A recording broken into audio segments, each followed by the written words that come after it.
8.56, still double. 4-4-28, and now we've got a 25-metre penalty against Quainer.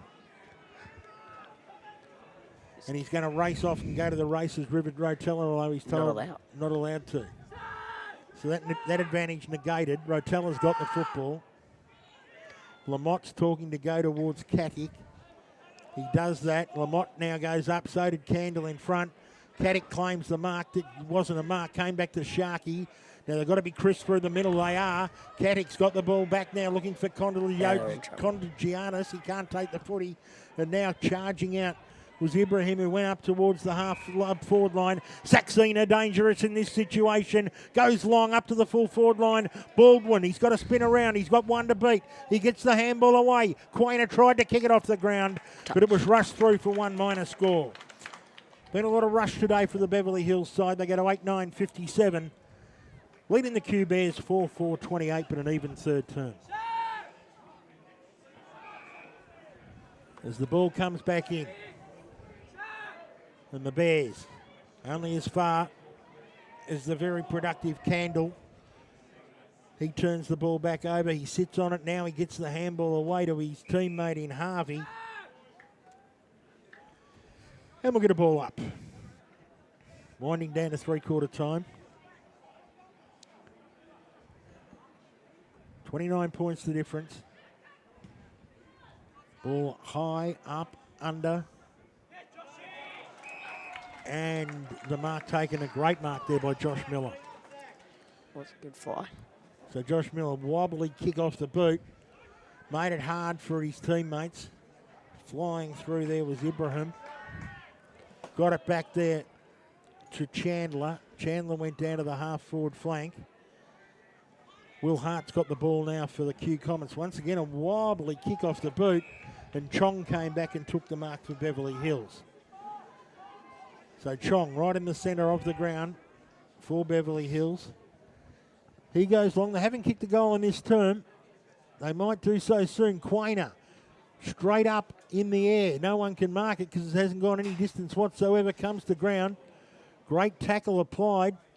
It's ended up the Q Comets player's been the one hurt. Hart got the ball out. Out looking for Vandenberg on the outer side of the ground. He missed his target in McNamara. Can they get it back? Can they get another goal, the Comets, before three-quarter time to keep themselves in the ball game? There's a minute and 21 seconds to go. And McNamara got the ball. The dump kick up towards centre-half forward, a chaos ball. Did it go as far? No, only as far as a nasty. Great tackle by Flayland. Came back to Chong. Chong went towards Bactikas, who got the footy. Big kick around the body there by Ibrahim, right up towards the half-forward line. Beverly Hills dangerous in this position. It's deep in the forward pocket. They've got the ball and spun around. Came out to Carbone. He's got Quainer in support. Carbone handballed it away and it went over the line and out of bounds as we tick down to three-quarter time.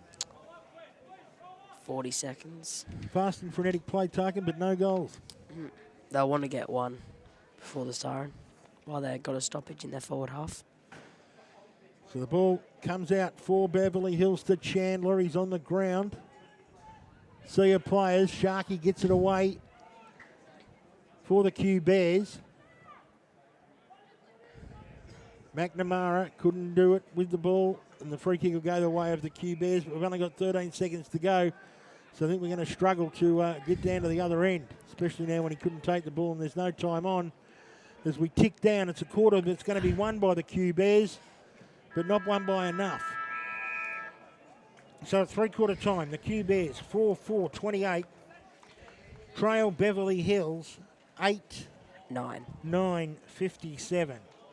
Goal kickers for Beverly Hills, Nash Chandler and Sam Baldwin with 2 each. Singles, Cookson, Carbone, Poland and Pesamenti. Pardon me.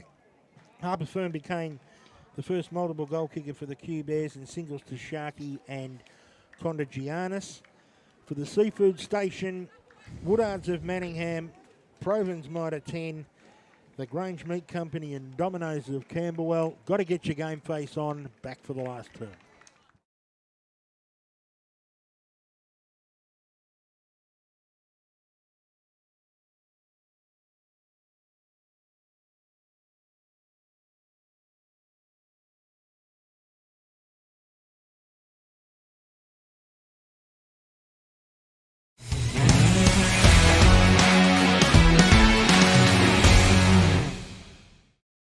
In life, You have to play by the rules. Fit in don't be too thin. or too bulky. You have to be perfect. Try harder. Go faster. Know your limits. Calm down. You shouldn't be doing that, Wearing that. eating that. Suck it up. Suck it in. Boys don't cry. Girls don't fight. You can't do that. You watch this. There's no right way, No wrong way. only your way, Anybody. anytime.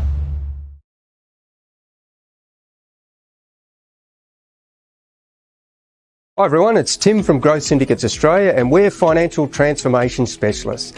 Our clients are eliminating their mortgage in a much shorter period of time, creating more wealth and boosting their super. This is all done without impacting their lifestyle.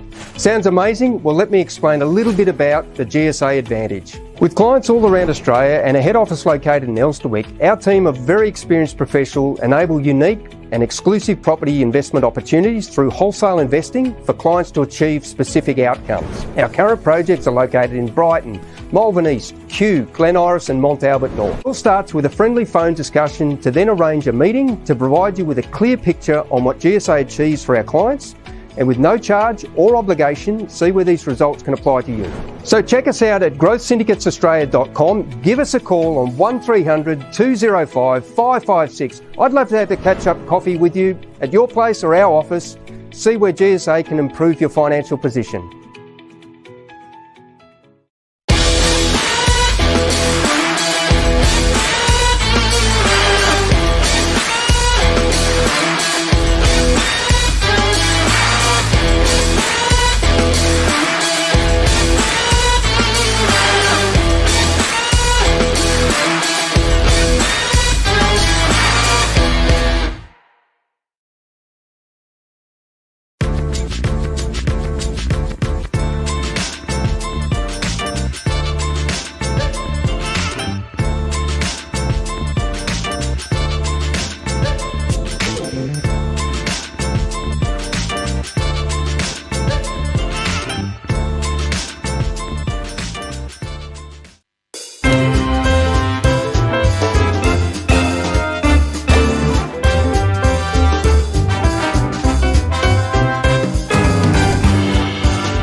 Clubs, it's time to supercharge your fundraising. Introducing Club Zone, the easiest online fundraising program. Take your club or association's online presence to a whole new level with a freely customisable all-in-one website. And the best part is, it's very affordable and it's easy to use. Let's talk about Club Zone's features, starting with the Club Zone store. Organise a full online e-commerce store for your apparel, merchandise, photography, memberships, fundraisers, tickets, or whatever you wish to sell for your club. E-commerce functionality with Stripe.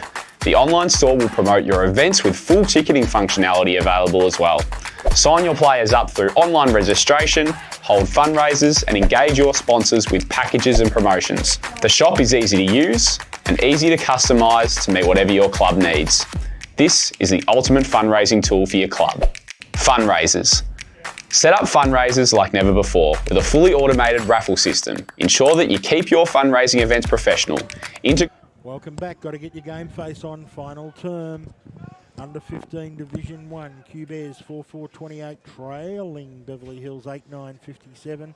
Tarkin Crooks with me. Better quarter for the Q Bears. Much better quarter last quarter. They put some good pressure on Beverly Hills. So the start of the last quarter, McCarthy being tireless in the ruck. Got it down to McNamara, who's switched from half back line to the centre. Sharkey certainly hasn't been the worst, and he got it away to Roger Strawberry, kicked the ball to McNamara. So better build up from the Bears. after they were blitzed in the first half, down deep into the full forward line. Came back out there to Candle, and Candle went away to Richardson. Richardson went long, and the mark will go back to McNamara for the Q Bears. McNamara goes high, up and under, big mark. Plays on quickly and kicks the goal. Elliot Carlin. So they're coming back into the game. 5-4-34, 8-9-57 margin back to 23. I'd want to go quickly from here. Still got a bit of work to do, but it's not impossible. Well, not at this rate. If you can kick, they've kicked one goal in 2 minutes, so they've, at that rate they'll be fine. But they are just starting to work back into the game. They need the next one to really come back into the game. If you think if Beverly Hills get one now, it'll still be pretty safe for them. Came back to McNamara, really working hard into the game now. Up to the half-forward flank. Ball goes over the top. Quick handball away, ends up with Vandenberg.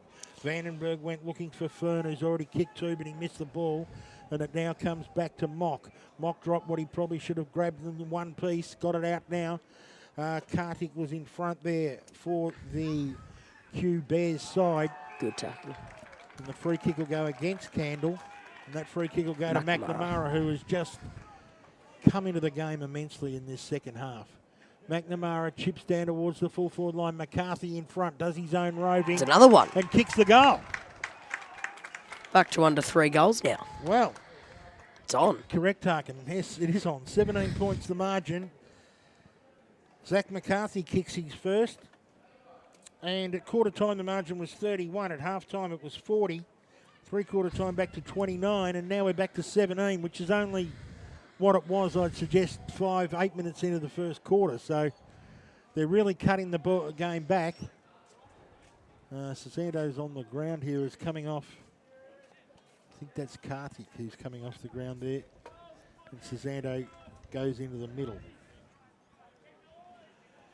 The time still ticks down. We played 3 minutes in this final term. Chandler stands up for Beverly Hills, flips the ball over to Ibrahim, now in the middle. Ibrahim goes down to the full forward line, and Baldwin stands up in front and takes the mark. And this time he's not going to play on and try and kick it around his body. He's going to go back and have a set shot just to ease the pressure. They lead by 17. Sam Baldwin looks for his third. Goal umpire pushes across, and it's 1- score to Baldwin, who has 2-2. 8-10 play, 6-4, 3 goals the margin. Good game of under 15 footy here today. Lamont takes the ball, takes a bounce, the loping stride, kicks it high, right up to centre wing. No one can take the mark. Came to ground.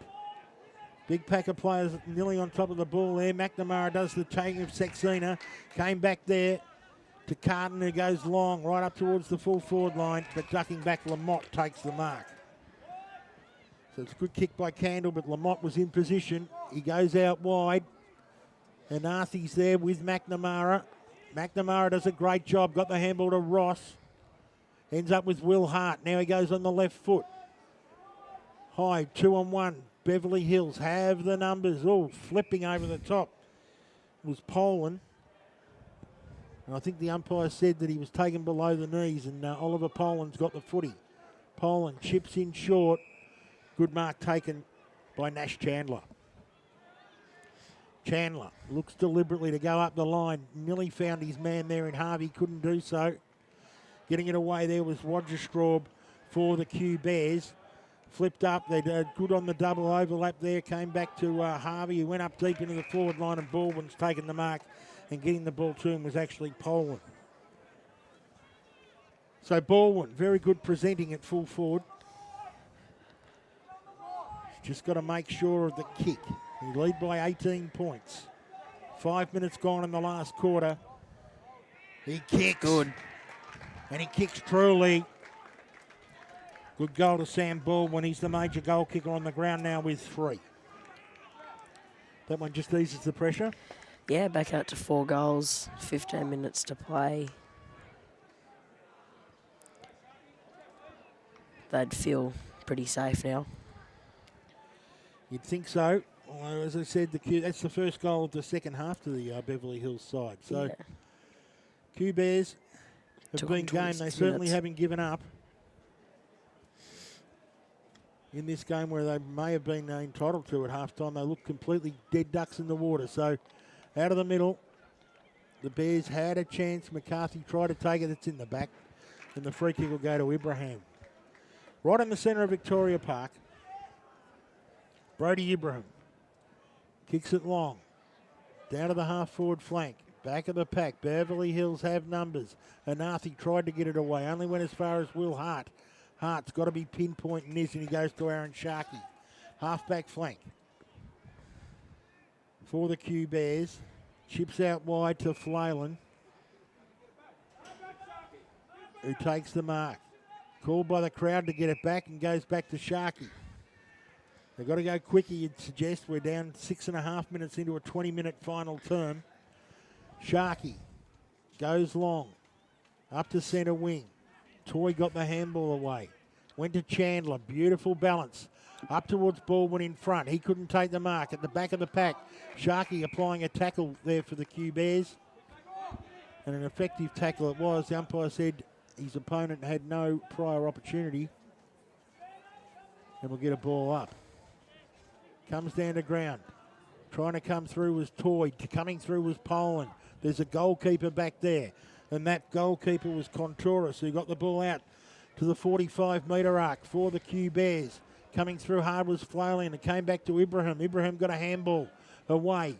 Up there looking for Toy. He can't take the footy. Quick handball went to Harvey. Harvey wrapped up in a tackle by Will Hart. And we'll get a ball up. Beverly Hills just appear to have the ascendancy back a little bit in this final term. Try to take it out, Mason Harvey out of the ruck now. He tried to beat 3 players, didn't do so. Aaron Sharkey gets the handball away to McNamara. McNamara had a look, then went around his body and found his man in Josh Miller. Josh Miller right into the centre of the ground. Hard contest. At the back was Candle. Candle now drives a piercing pass. Magnificent pass. And taking the ball was Chandler. Chandler goes deep up into the full forward line. Baldwin rove by Saxena. Saxena kicks long, deep into the forward line. More goalkeeping. Yes, but he's done it twice in a row, Tuck, and Contouris has taken the goalkeeping role, and it's worked well on both occasions. Now flipped over the top, Contagianis, went to Vandenberg. Umpire said he tapped it up high, the Beverly Hills player. And that goes against Poland, and the free kick will go to Vandenberg. Vandenberg kicks it long, up towards centre wing. Sharkey had plenty of the football, looking for support. He needs it in McCarthy. The ball bounces up to him. Kicks a wobbly kick, deep up into the half-forward flank. The ball beats them all. Right, kept in play by the Beverly Hills defender there in Mock. He went to Ibrahim. And can they clear out through Candle and or his teammate there in Batakis? Does so. Kicks it out towards the boundary. And the ball goes over the line and out of bounds. We're nearly halfway through the last term and the margin's still 24. Got to throw caution to the wind now, the Bears, in this last part of the game. Great tackle by Flowon. Been pretty good there in defence all day. McCarthy won it down only as far as Ibrahim. Came to Sharkey. The big barrel out wide. Hard to mark. Good effort, but they couldn't take the ball there, the Bears. And the ball goes over the line and out of bounds.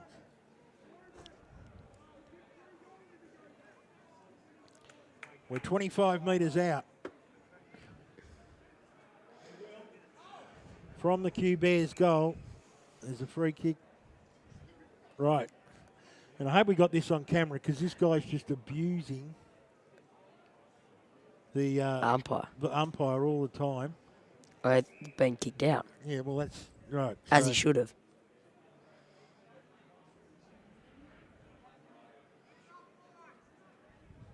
So, not good. Anyway, ball comes back into play.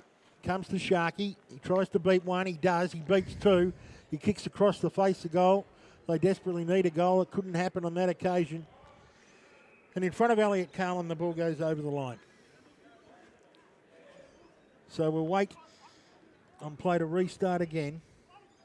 Deep now into the last quarter, or we're 12 minutes in. The ball kicked across the face and 1 minor score to the Q Comets. 6-5 to 9-10. 23 points the margin for the Seafood Station and Woodards of Manningham. Kindly bringing you this broadcast this afternoon. As it comes back in, up they go. McCarthy went up, and the free kick will be paid that way. An advantage now paid, and it goes to Aaron Sharkey. Takes a bounce, unloads, deep, high, and through. Great goal. Contender there for the Provans Mitre 10 goal of the day, Aaron Sharkey. I still think Nash Chandler has it with coast-to-coast goal in the second quarter for Beverly Hills, but a great goal there by Aaron Sharkey showing his class. Lovely goal, took a bounce. So Sharkey trying to bring them back into the game. As we said, McNamara been very good in this final term. And they're certainly outscoring their opposition 3-1 and 5-1 since half-time. They still trail by 17 points. And we've now got a free kick. Someone's not in the right spot. But all this is doing is playing into Beverly Hills' hands because the clock keeps ticking. Ruck contest. Lamott's gone into the ruck. Flipped it out the back there to Kartik. Kartik goes long up towards the half-forward flank. Doing a good job back there in defence was Batikas. Now it's come out for the Bears. There's a free kick paid. Free kick which way? It'll go the Bears. Bears way. Might be Vandenberg. The kick. Centres it. Right up towards the full forward line. They need a goal in this play. Well, at the moment it's just a bit scrubby. Trying to come through there was Candle. He couldn't do so. Went to Chandler. He got the flip handball out to Ibrahim. Ibrahim underground kick. Up there as far as McNamara. McNamara unloads way right. Will it stay in? It does. So it stays in the advantage of Beverly Hills. Who kicked the ball hard, long and high. Leading out was Vergona in the race for the ball. Comes to Sharkey. Sharkey goes around his body. And Josh Miller takes the mark. Now the first recommendation for Josh... Get it over the man on the mark. Would be get it over the man on the mark. Correct, Harkin, because he's had 2 golden opportunities. This one's actually easier. The first one he has to do. He's 25 metres out at most, directly in front. This to bring it back to 11 points with 6 minutes to go. He comes in. Must kick this. Kicks. Misses. And hits the post. Maybe just in need of the run, poor Josh, because he's got plenty of the football, taken some good marks, had some good frees, but as we always say, bad kicking's bad footy, and 3 golden opportunities are gone begging. 7-6, 48, 9, 10, 64. That would have brought it back to 11, and very interesting. Bringing the ball back in was Piriano. Went out there looking for Candle. Ball came to ground, went to Mock. He flipped it around the corner, up to the half-forward line for Beverly Hills. And over the line and out of bounds in front of Sammy Harbison will get a ball in. 5.5 minutes left, 16 points the margin. Harge wins the takeaway, gets it himself, gets the handball, went to Flappy and it went backwards to McNamara, the Blondes team up. Going up, looking out there for Vergona. He can't take the ball, but can he run onto it? Now there's some sharing. Contagianis has got it to Vergona. Vergona's gone very, very, very too wide. And out of bounds on the full in front of Elliot Carlin. They really got to be more direct now, the Q Bears. We're ticked down to the last 5 minutes. And the free kick has been paid to a different player, and this time it'll go to Chong. So Chong deep in the back line. Plays on now. Good drop punt. Gets 40 metres in distance. Up they go. Front of the pack, Sharkey couldn't take the ball. Big pack of players sitting on top of it. And we'll get a ball up. Probably have to say not enough time now. Yes, I think They probably needed to be one more goal closer. I think they'll take a fair bit out of the game anyway. Aaron Sharkey wrapped up in a tackle. Umpire said holding the ball. Fair call. And the free kick goes to Ibrahim.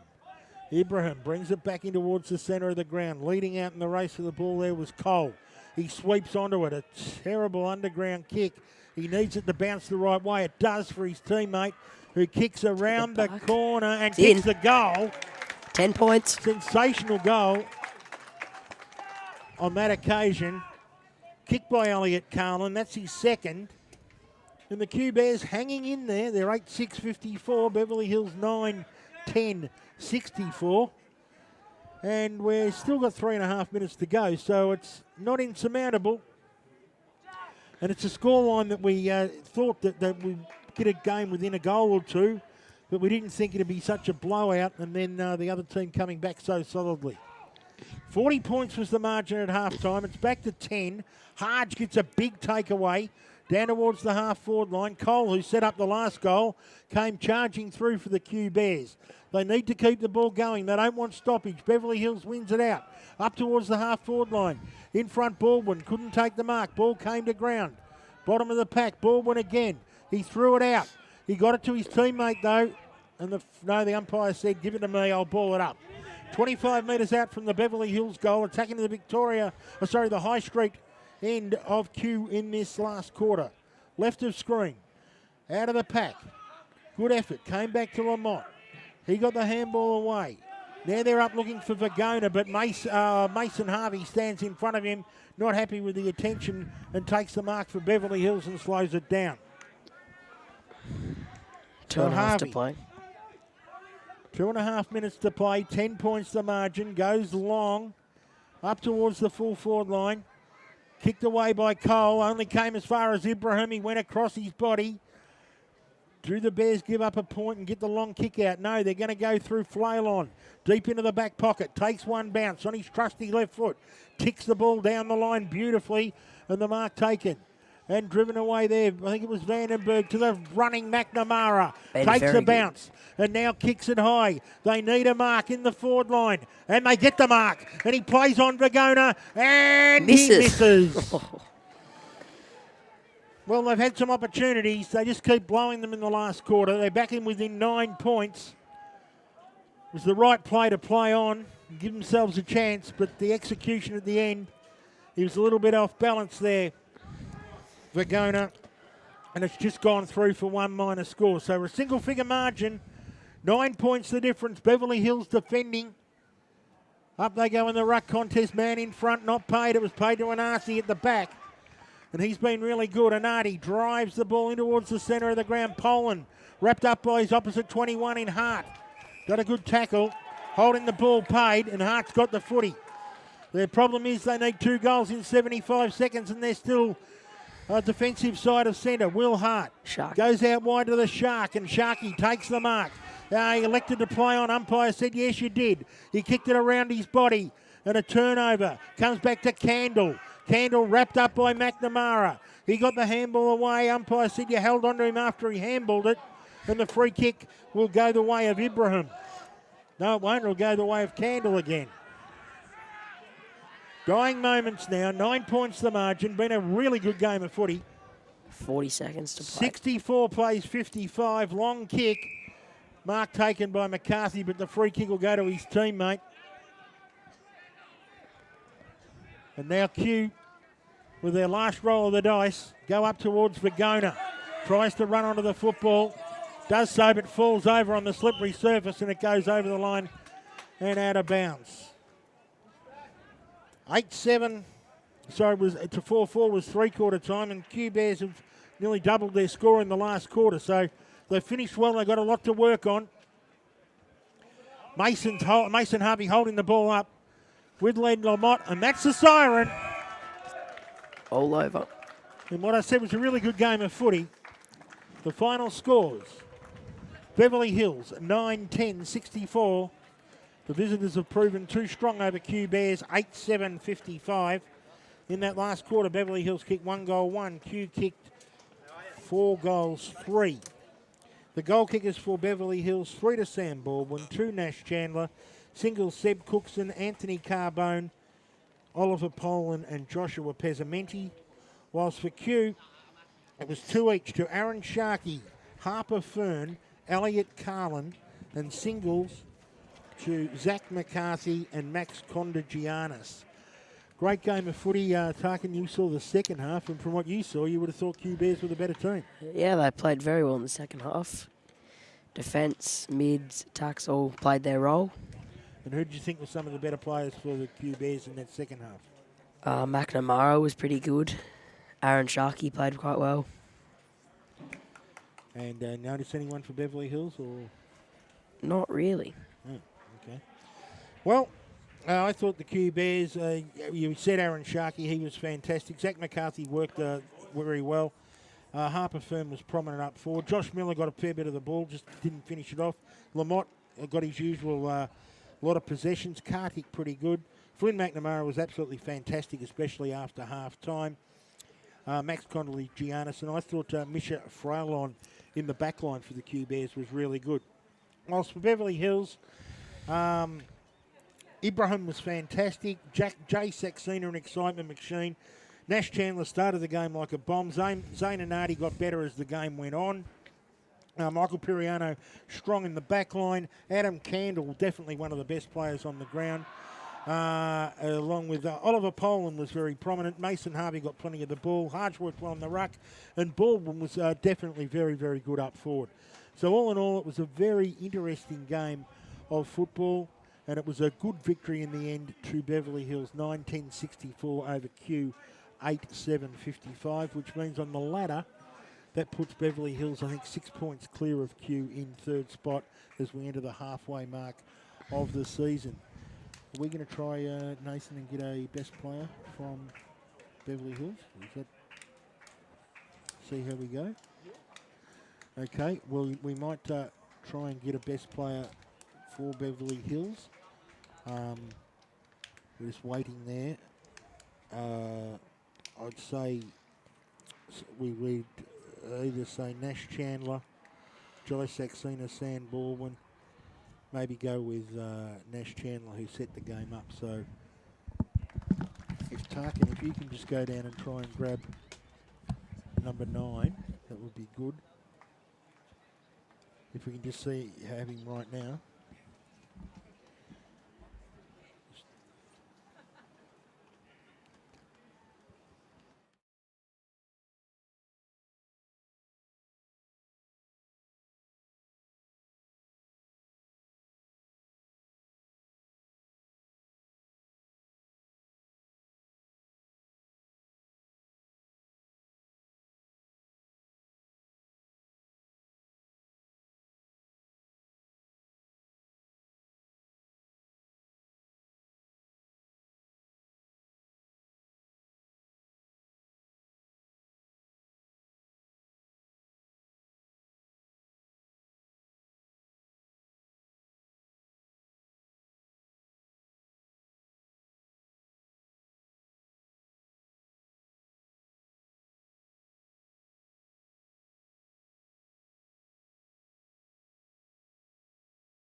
Yeah, I thought I had a good quarter for the first start. Probably one of my best quarters I've ever had.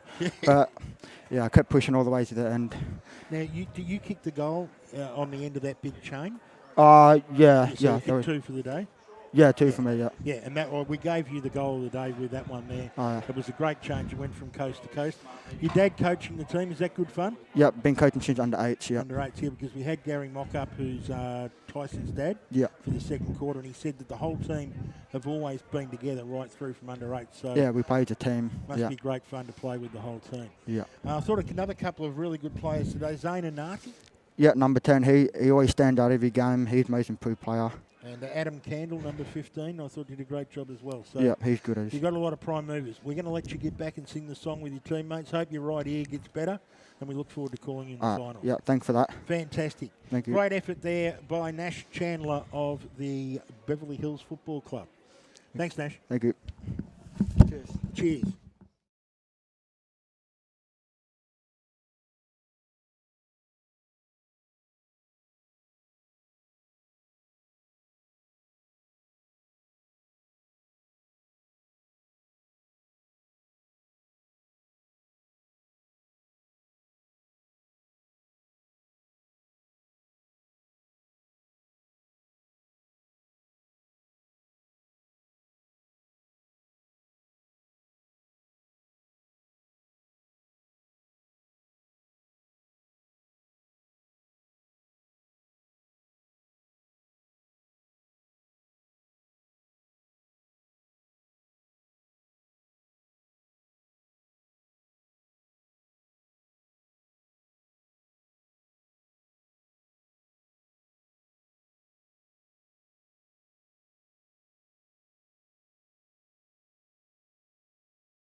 Before commencing this broadcast, Game Face would like to acknowledge the traditional custodians of this land of which we broadcast from today.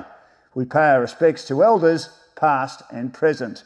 We would also like to acknowledge any Aboriginal and Torres Strait Islander people present with us during this broadcast.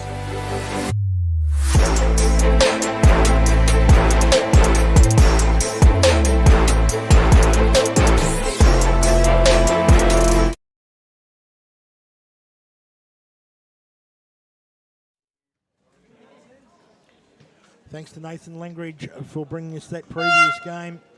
We're right on start time here in the Colts Division 2. It's Comets versus the Preston Bullants. Live from Victoria Park in Kew.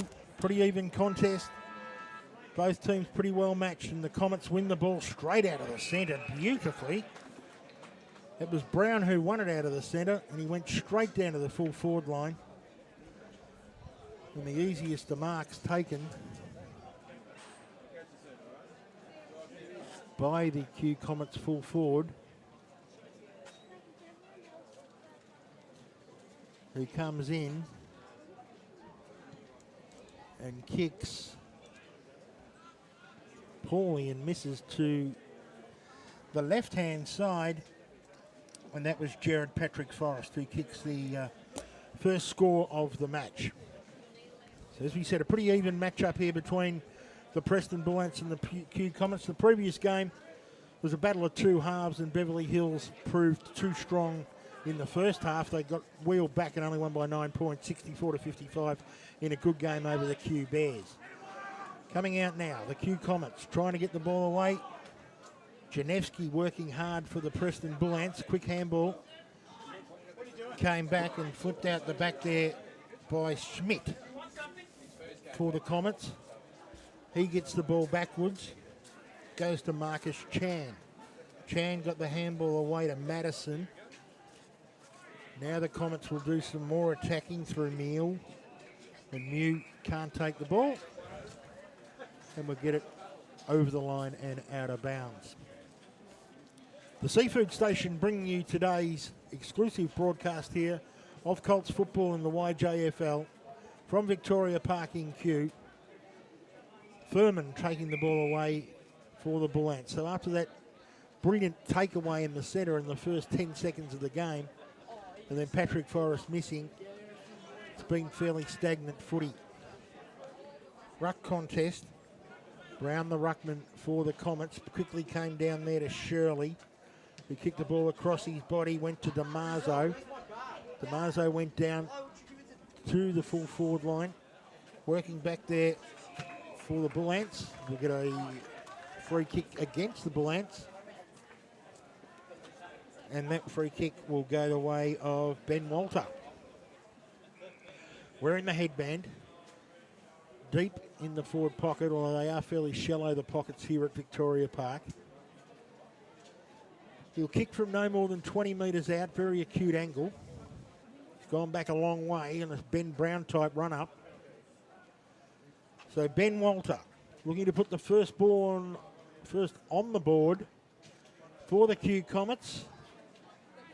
And the goal umpire says no, it's gone out of bounds on the full. So it's missed by a long, long way. And the score remains at 1-0 favouring the Comets, and the Preston Bullants haven't been forward of centre for any of the game as yet. Low ball in for the Bullants to Sim. Sim goes up the line to the big man. This could be their first forward thrust. The Bullants down towards the half forward line. Chain of handballs, missed targets, and Thompson got the ball away for the Comets. He went in there to Shirley, who has his second possession. Shirley goes out wide, good kick. Now they're going to come back in. He looked at Shirley, elected not to do that, and went deep up into the forward line. But a really strong mark taken there by number 31, who we haven't got on the list, so we'll have to find that one out for the Preston Bullants. We'll wait on who that player is. Already had two possessions, always the way. Flips the ball over the top, looking out there for Ola Renshaw. He couldn't take the ball. Goes deep up into the forward line and ducking back and taking the mark. Huddleston for the Comets. Huddleston, beautiful pass. Pinpoint pass. Goes out there to his teammate who goes back in looking for Shirley, and Shirley takes the mark for the Comets. Shirley elects to go sideways out looking for Macarone. Was he tripped? Yes. No, pushed in the back off balance from his opponent there in Jack Beaker, and Macarone takes the footy. He gets the ball to Jackson Reed. They're chipping it around at the moment. Gets it to the coolly-headed Comer, and Comar's taken the ball with the fluorescent line boots on. He keeps up, leading out but not being able to take it was the ruckman in Brown. Was the point kicker in Patrick Forrest. Ball comes up over the top on a double overlap, and working very hard there was Benjamin Thompson. Umpire said he did too much. Had his opportunity, didn't dispose of it correctly, and the free kick will go the way of the Bullants, and that'll go to Carroll. Carroll, beautiful slicing pass to Janevsky. He overlaps to Sim. Sim goes deep up into the forward line, but a good strong mark taken there by the Q Comets, who elect to go forward. And the mark taken there by Thompson again. He's been busy. But the scrappy piece of play. Now the Bullants just pushing the ball forward. They've willed it to half forward. No one can take control of the footy. It came out to Jackson Reed. He went up through the cricket pitches. Can they break clear on this occasion? Not really. The ball came back. Out there to Mew. No one can take control of the footy. Still in the middle of Victoria Park, waiting for something to happen. Flipping it out the back, Hamilton. Up towards the half-forward line. Ducking back, Comer. Can't take the footy. Handball over the top. Was he held without the ball? No. It came to Janevsky. Janevsky got the ball away to Beaker, who went across his body and put the first score on the board, which is only a minor, to the Preston Bullants. So we've gone 6-7 minutes in this first quarter. And one minor score goes on the board there to Jack Beaker. And it's a point apiece. 1 point apiece. We played 7 minutes in this first term. Colts Division 2 football from Victoria Park in Kew. Little kick away, comes back there to Charlie Comer. And Comer goes up looking for his teammate in Mule. He can't take it. Then down to Patrick Forrest, and he kicked the ball back to Comer. And Comer, Charlie, of the Charlie variety, takes the ball. He went out looking for Ben Thompson, and he couldn't take it. And the ball goes over the line and will get a boundary throw in. Nothing but even in this first quarter. The ball swung back into play. And the free kick will go the way of the ruckman in Brown. So Brown, the free kick paid against Perizzolo. Brown goes into the centre of the ground. Nearly throwing the ball away there definitely was Caspian Furman. And the ball comes back to Ben Thompson on the advantage. Thompson goes down towards the full forward line. And the free kick will go to the forward there in Patrick Forrest. So Jared Patrick Forrest will kick from 30 metres out. He missed one in the first 15 seconds of the game. Pushed it to the left. See how he goes this time. Presents really well.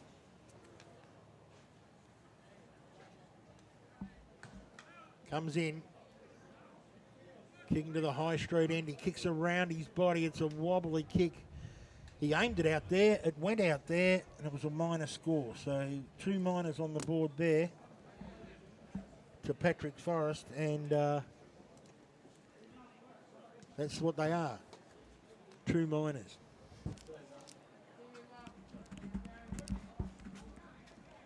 Ball about to be brought back in by the Preston Bullants.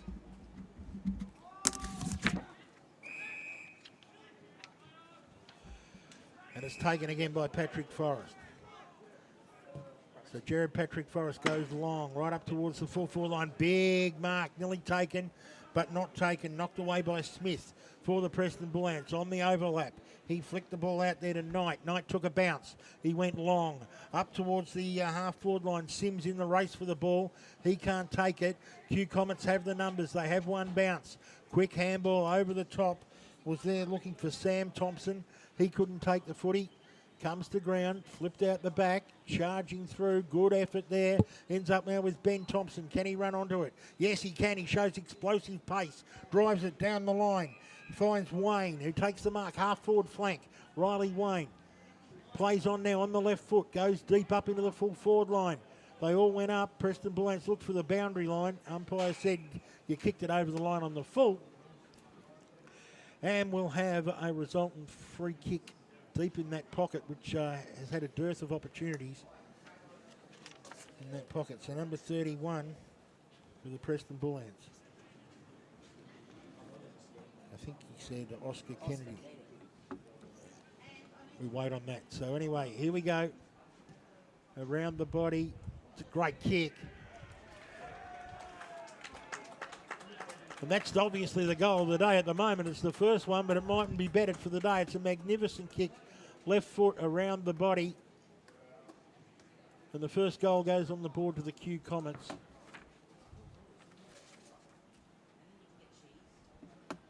And that first goal,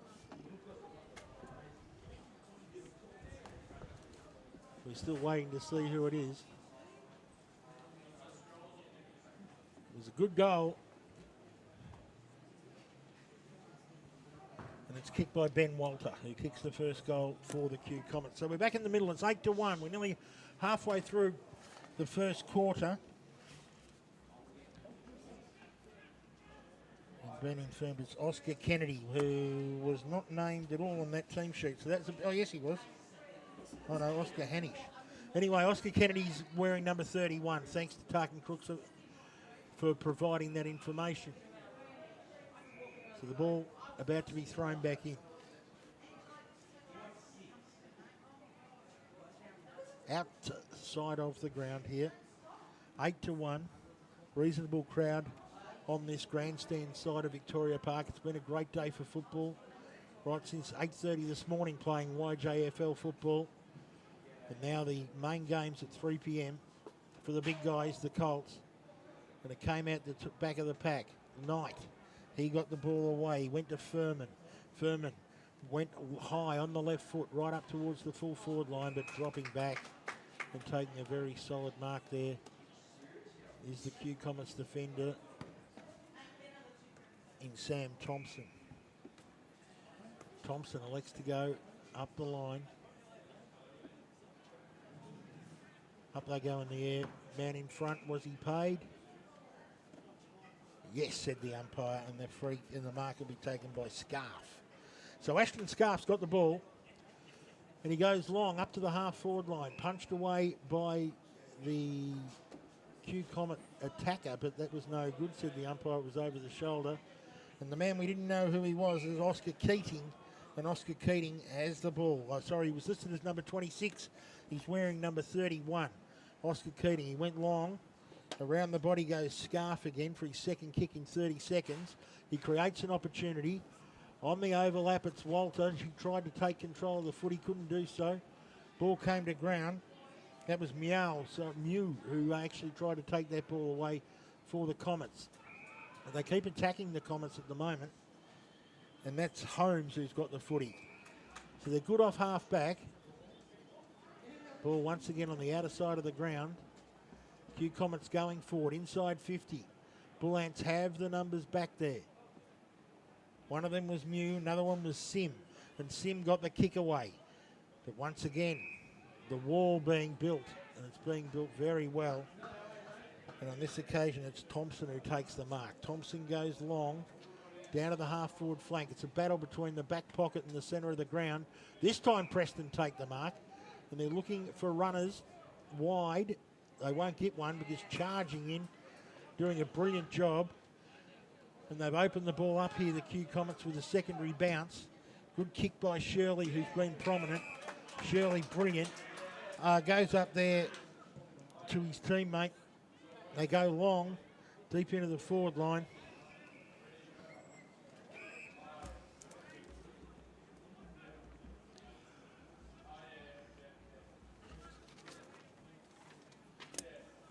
And we'll get a ball in. Once again, we don't know who number 10 is either now for the Q Comets, so makes it a bit tricky. Sim tried to get the football, couldn't do so. On the overlap, it came back to Papananu. He can't take it. Now he can. Gets the kick away. Up towards centre wing position and diving back and taking the mark there, Sebastian DePazia. DePazia goes into the centre of the ground where he finds the ruckman in Brown. He's got virtually everyone in front of him. Virtually everyone. Goes deep up into the forward line. And it's that man, Jared Patrick Forrest, who takes the mark. He'll kick from 10 metres out directly in front. He's blown his first two opportunities. There's no way known he can muck this one up. And he'll come in. He'll come in and kick directly in front. Finally, he gets one on the correct side of the scoreboard, so he has 1 goal too. Q have 2-2. They lead by 13 points. And Tarkin informed me number 10 is? Luke Hazeldine. For the Q Comets side, Luke Hazeldine wearing number 10. So, 14 plays 1.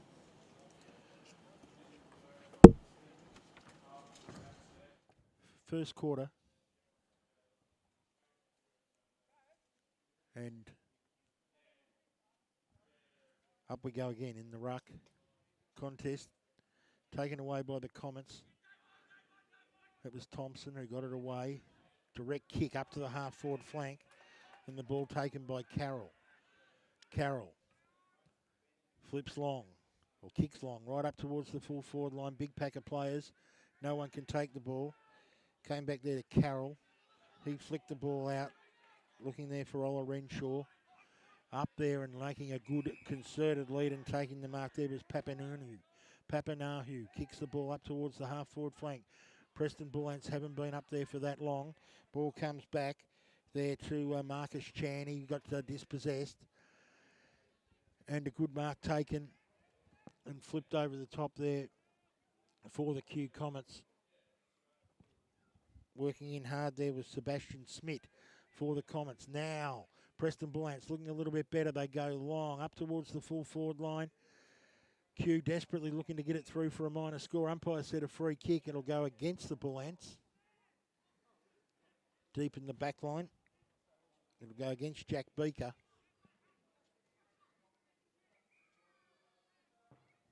And Holmes will take the free kick. Not Holmes, Thompson. Sam Thompson took the free kick for the Comets. Went out wide. And we'll get a free kick. So that's Smith. He gets the free kick, goes wide out to the outer side of the ground. Coming in there was Hanish. He kicks left footer across his body, and Sebastian Smith butters up and gets his third kick in as many minutes. Smith goes up the line, looking there for Ben Thompson, couldn't do so. Turnover, good movement out of the square. Mark taken by Perazzolo, and he'll kick from 30 metres out directly in front. And for a key forward, this should be fairly much bread and butter. So Nick Perazzolo will line up for Preston Bullants' first goal.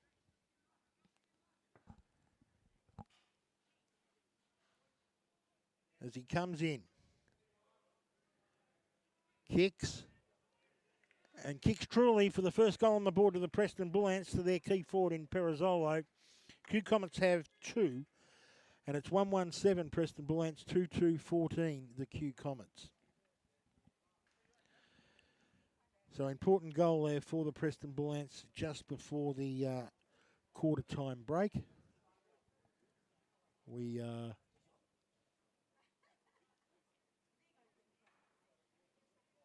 wait and see now. We're down to a minute and a half to go in this term. So 2-1.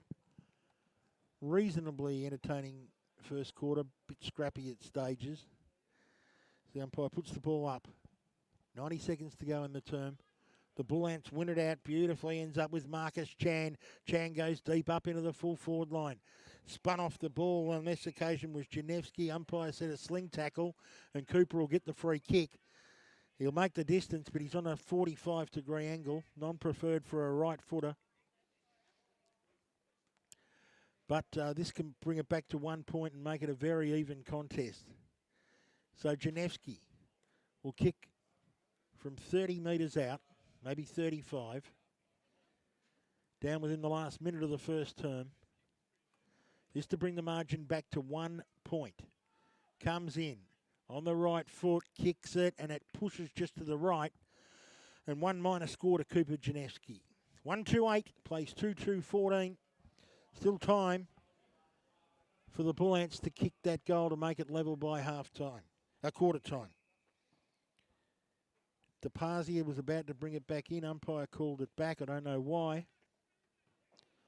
And Seb will have another go as the clock ticks down. And we're waiting on the ball to come back into play. It's 14-8.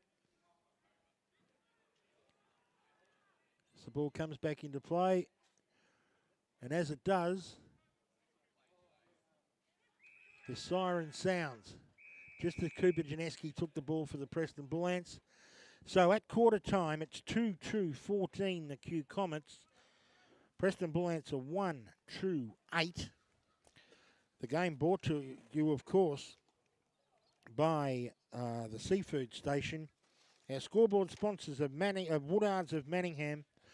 Woodards Manningham have been based in Doncaster for the past 9 years and part of a real estate company which has been iconic and an institution in Melbourne for 101 years.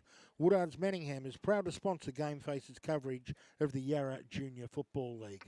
Quarter time on Game Face, it's 14-8. Q lead, back with the second term shortly.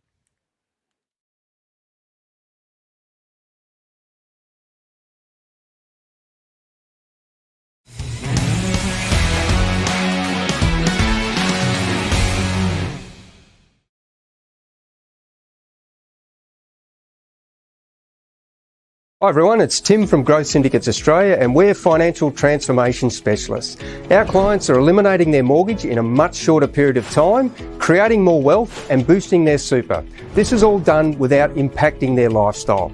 Sounds amazing? Well, let me explain a little bit about the GSA Advantage. With clients all around Australia and a head office located in Elsternwick, our team of very experienced professionals enable unique and exclusive property investment opportunities through wholesale investing for clients to achieve specific outcomes. Our current projects are located in Brighton, Malvern East, Kew, Glen Iris and Mont Albert North. It all starts with a friendly phone discussion to then arrange a meeting to provide you with a clear picture on what GSA achieves for our clients, and with no charge or obligation, see where these results can apply to you.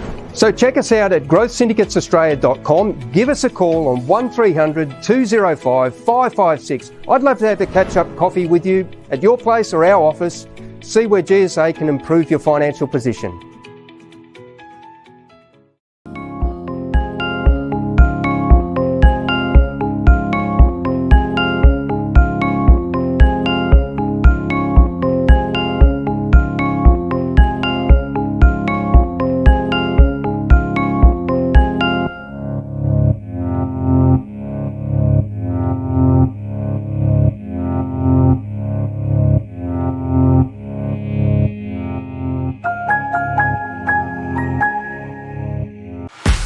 Have you had your team photos done yet?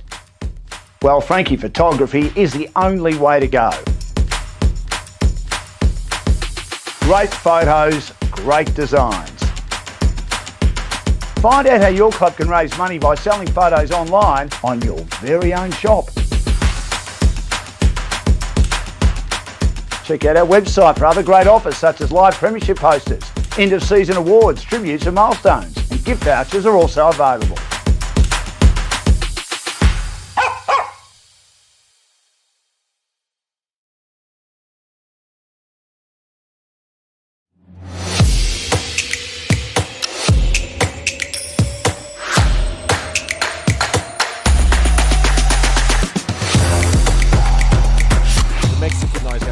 So we're going to do live and loose from the Mexican night. Ladies and gentlemen, big round of applause for everyone on the stage tonight. What an outstanding tournament it's been, Paul Wilson. Unbelievable.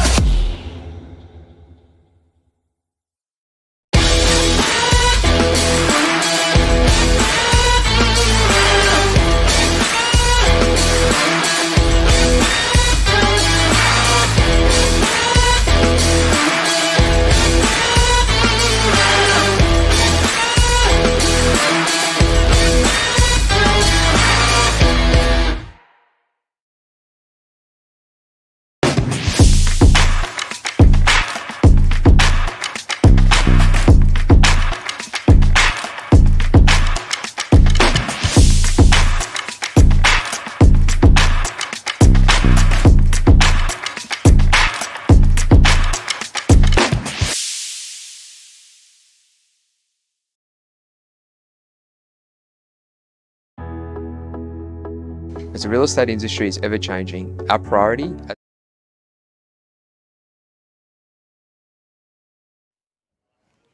Welcome back, Game Face match of the day coming from Victoria Park in Kew, and it's the Kew Comets versus the Preston Bullants. At quarter time, the Kew Comets 2-2-14. They were kicking to the High Street end in that quarter, and they lead the Preston Bullants 1-8. For Kew, singles to Ben Walter and Jared Patrick Forrest has also kicked a couple of minors. And for Preston Bullants, single goal, Nicholas Perizzolo. Okay, with me now for an exciting second quarter, kindly joining us from the Preston Bullants Football Club, Phil Smith. Michael, yep, how are you, mate? Thank you, Phil. No problem at all. Thanks for inviting me to come on, mate. It's great to be here today on a Sunday afternoon, watching the Colts boys play after I've coached the youth girls this morning, mate. So it's great to get here at Victoria Park, which is a great oval. We love coming here. It's a really fantastic oval to play footy on, and watching the boys come out and play, which at the first quarter was a really exciting game, which I think was a quarter of two halves, really. I think Kew dominated that first half of the first quarter, and the Bullants were really started to ease into their game in that second half of the second quarter, and got that goal on the board as the boys line up to start the second quarter with the Bullants kicking to the left screen down the hill, Michael. So yeah, looking forward to another excellent quarter. And how'd you go with the youth girls? Not too good today, mate, against Ashburton, but we didn't get over the line today. Finished second, but it was a valiant effort. It was. It was. All right, play starting, second quarter. As Phil said, Bullants kicking to the High Street end in this term, or the Preston end, where they hail from. And Kew have won the ball out of the middle of the ground, and it comes there to Mew, who kicks beautifully up, and I think that's Patrick Forrest again. It is. He's getting on the lead really well for Kew, and especially that first quarter. Had a couple of shots on goal, and yeah, he only straightened himself up a little bit, but he's really good on the lead. Patrick, that's for sure. Well, we're 20 seconds in. He had already had a kick. Yeah. In the first 10 seconds of the game when he let out. You're a man of multi-skills. You were goal umpire last quarter. You're now in the commentary box. I was. And he kicks better there, umpire, because he's put it straight over his head. Yeah. He's got 2 goals too, and he's going to be a thorn in the Bullants side at the moment. Yeah, look, by looking at him up there as well, he's quite a big lad up there, and our fullback Jacob Janazek is really giving away quite a few centimetres and some bulk to him. So they've got to really tighten up. On Jared there, because he's really starting to dominate. Ruck contest again. Brown up in ruck against Perizzolo, who kicked the goal just before quarter time for the Bullants. And I think the Bullants are going to get the free kick. They are. Caspian, yep. Caspian Furman. I reckon that's one of the greatest names I've ever heard. He's a ripper too. Beautiful left foot kick he is. And on that left foot, he balances up to the outer side of the ground. The ball flipped over the top there of Holmes, who couldn't take it. For the Comets, they go out very wide to the outer side and over the line and out of bounds, beating Sam Harford there and Sam Harford. And Harford over the line. So yeah, they really need to get a bit tighter out here. Look at this second quarter. They calmed down that second half. Ball thrown back in. Brown, he threw it back in. Couldn't do so. Moo. Now the ball's looking for the boundary line. As I said before, Phil, invariably the ball's always on the other side of the ground, no matter where you go. Yeah, of course. Of course, as Renner tried to take on the tackle then, but got caught up and got called for holding the ball. And now Kew Comets will bring it right in front of the electronic scoreboard, glowing now. Came back to the ruckman in Brown. He couldn't do it. Furman. From Furman. Yep. And he got it out to Harford. And now they're bouncing the ball back again. Right up towards half-forward flank. Ball bounces. Great takeaway, Perizzolo. Perizzolo, yep. Missed his target and will get a ball in. So just not clean football in the first 2 or 3 minutes of this term. Kew lead 20-8. On the ladder, Phil, yep. Pretty much similar? They are, yeah. So the Bullants at the moment are sitting third, yep. and the Kew Comets are fourth. Yep. Yep. So it should be a close one. The previous game was supposed to be close. It was 3v4 at one stage. Beverly Hills led by 40, yeah, but I only saw that. Won by 9. Yeah. So a free kick to Perizzolo out of the ruck there for too high. as he kicks it long into the forward line there. So Perizzolo brought it up, and who took the mark? That is a fantastic mark. It looks like, is it Ollerenshaw? Brody Ollerenshaw. Brody Ollerenshaw. I can't quite see. No, it's not Brody, actually. No, it's not. It's, I can't. Okay, we've got him. It's Jack Becker. Becker or Beaker? Becker. Becker? Yep. He's already kicked 1 point. Just to bring the margin back to a goal. He's 35 metres out. Left foot comes in and pulls it right, and 1 minus score. So Jack's got 2 minus for the day. And the Preston Bullants go on to 139, trailing Q 3-2-20. Yeah, look, they a bit better ball movement there. Well, coming back into the forward line, but again, they need to just get a little bit better with their disposals. That's for sure. As that kick goes wide outside to the 50-metre line, but yeah, out of without bounds. being touched, but we'll get a throw in. So once again, the ball on that car park side, outer side or the eastern side of Victoria Park. As Phil said, great ground for footy. Turf pitch in the middle in great nick, so it's get all over the ground here. Harford tried to take it away for the Bullants. The ball flipped up. Good handball ends up with Thompson. He kicks the ball right along. Up there looking for Patrick Forrest, who can't take the ball at ground level, and it goes over the line. And I think the first, there's still 15 minutes left in the second half, but it's been up and back a bit, Michael. But I mean, with that, with the ball, the Q are really getting on that outside wing and really looking to move that ball into their forward line quite quickly, moving the ball on at all costs at the moment. Yeah, they're not going sideways. They're no. If anything, they're just doing chaotic football and trying to get the ball in. They are. Harford. Handballs away. Went there to Moo. And Moo kicked the ball out wide. Now it goes along the line deep out there. Oh, great mark. That was a great mark to Q Comets there. By Brown. So Brown unloads with a big drop punt up to Patrick Forrest. And he's proving a thorn in the side at the moment. We said before he is a big boy, and when he gets on the lead and gets in front, he's pretty hard to stop. I think, he gets his hands up. Our fullback's got to get a little bit closer, Jacob Januzek there, and bit of body on body, and try and get the fist. A third man chopping. Yeah, exactly right. Exactly right. He doesn't have a big follow through either when he comes in. He comes a couple of steps, so but it still goes 50 metres. It metres. goes a long way. Wow. He was awkward. He's kicking in the first quarter, but wow. He's come out on fire here. He's got 3 goals too. Q Comets have got 4 goals too. So he's really a one-man, well, not a one-man band, but he's really leading from the front. Oh, I think when you've got a target up there like that, their eyes, they're trying to isolate him as they should.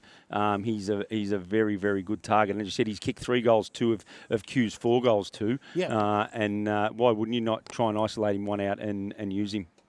Yeah, so...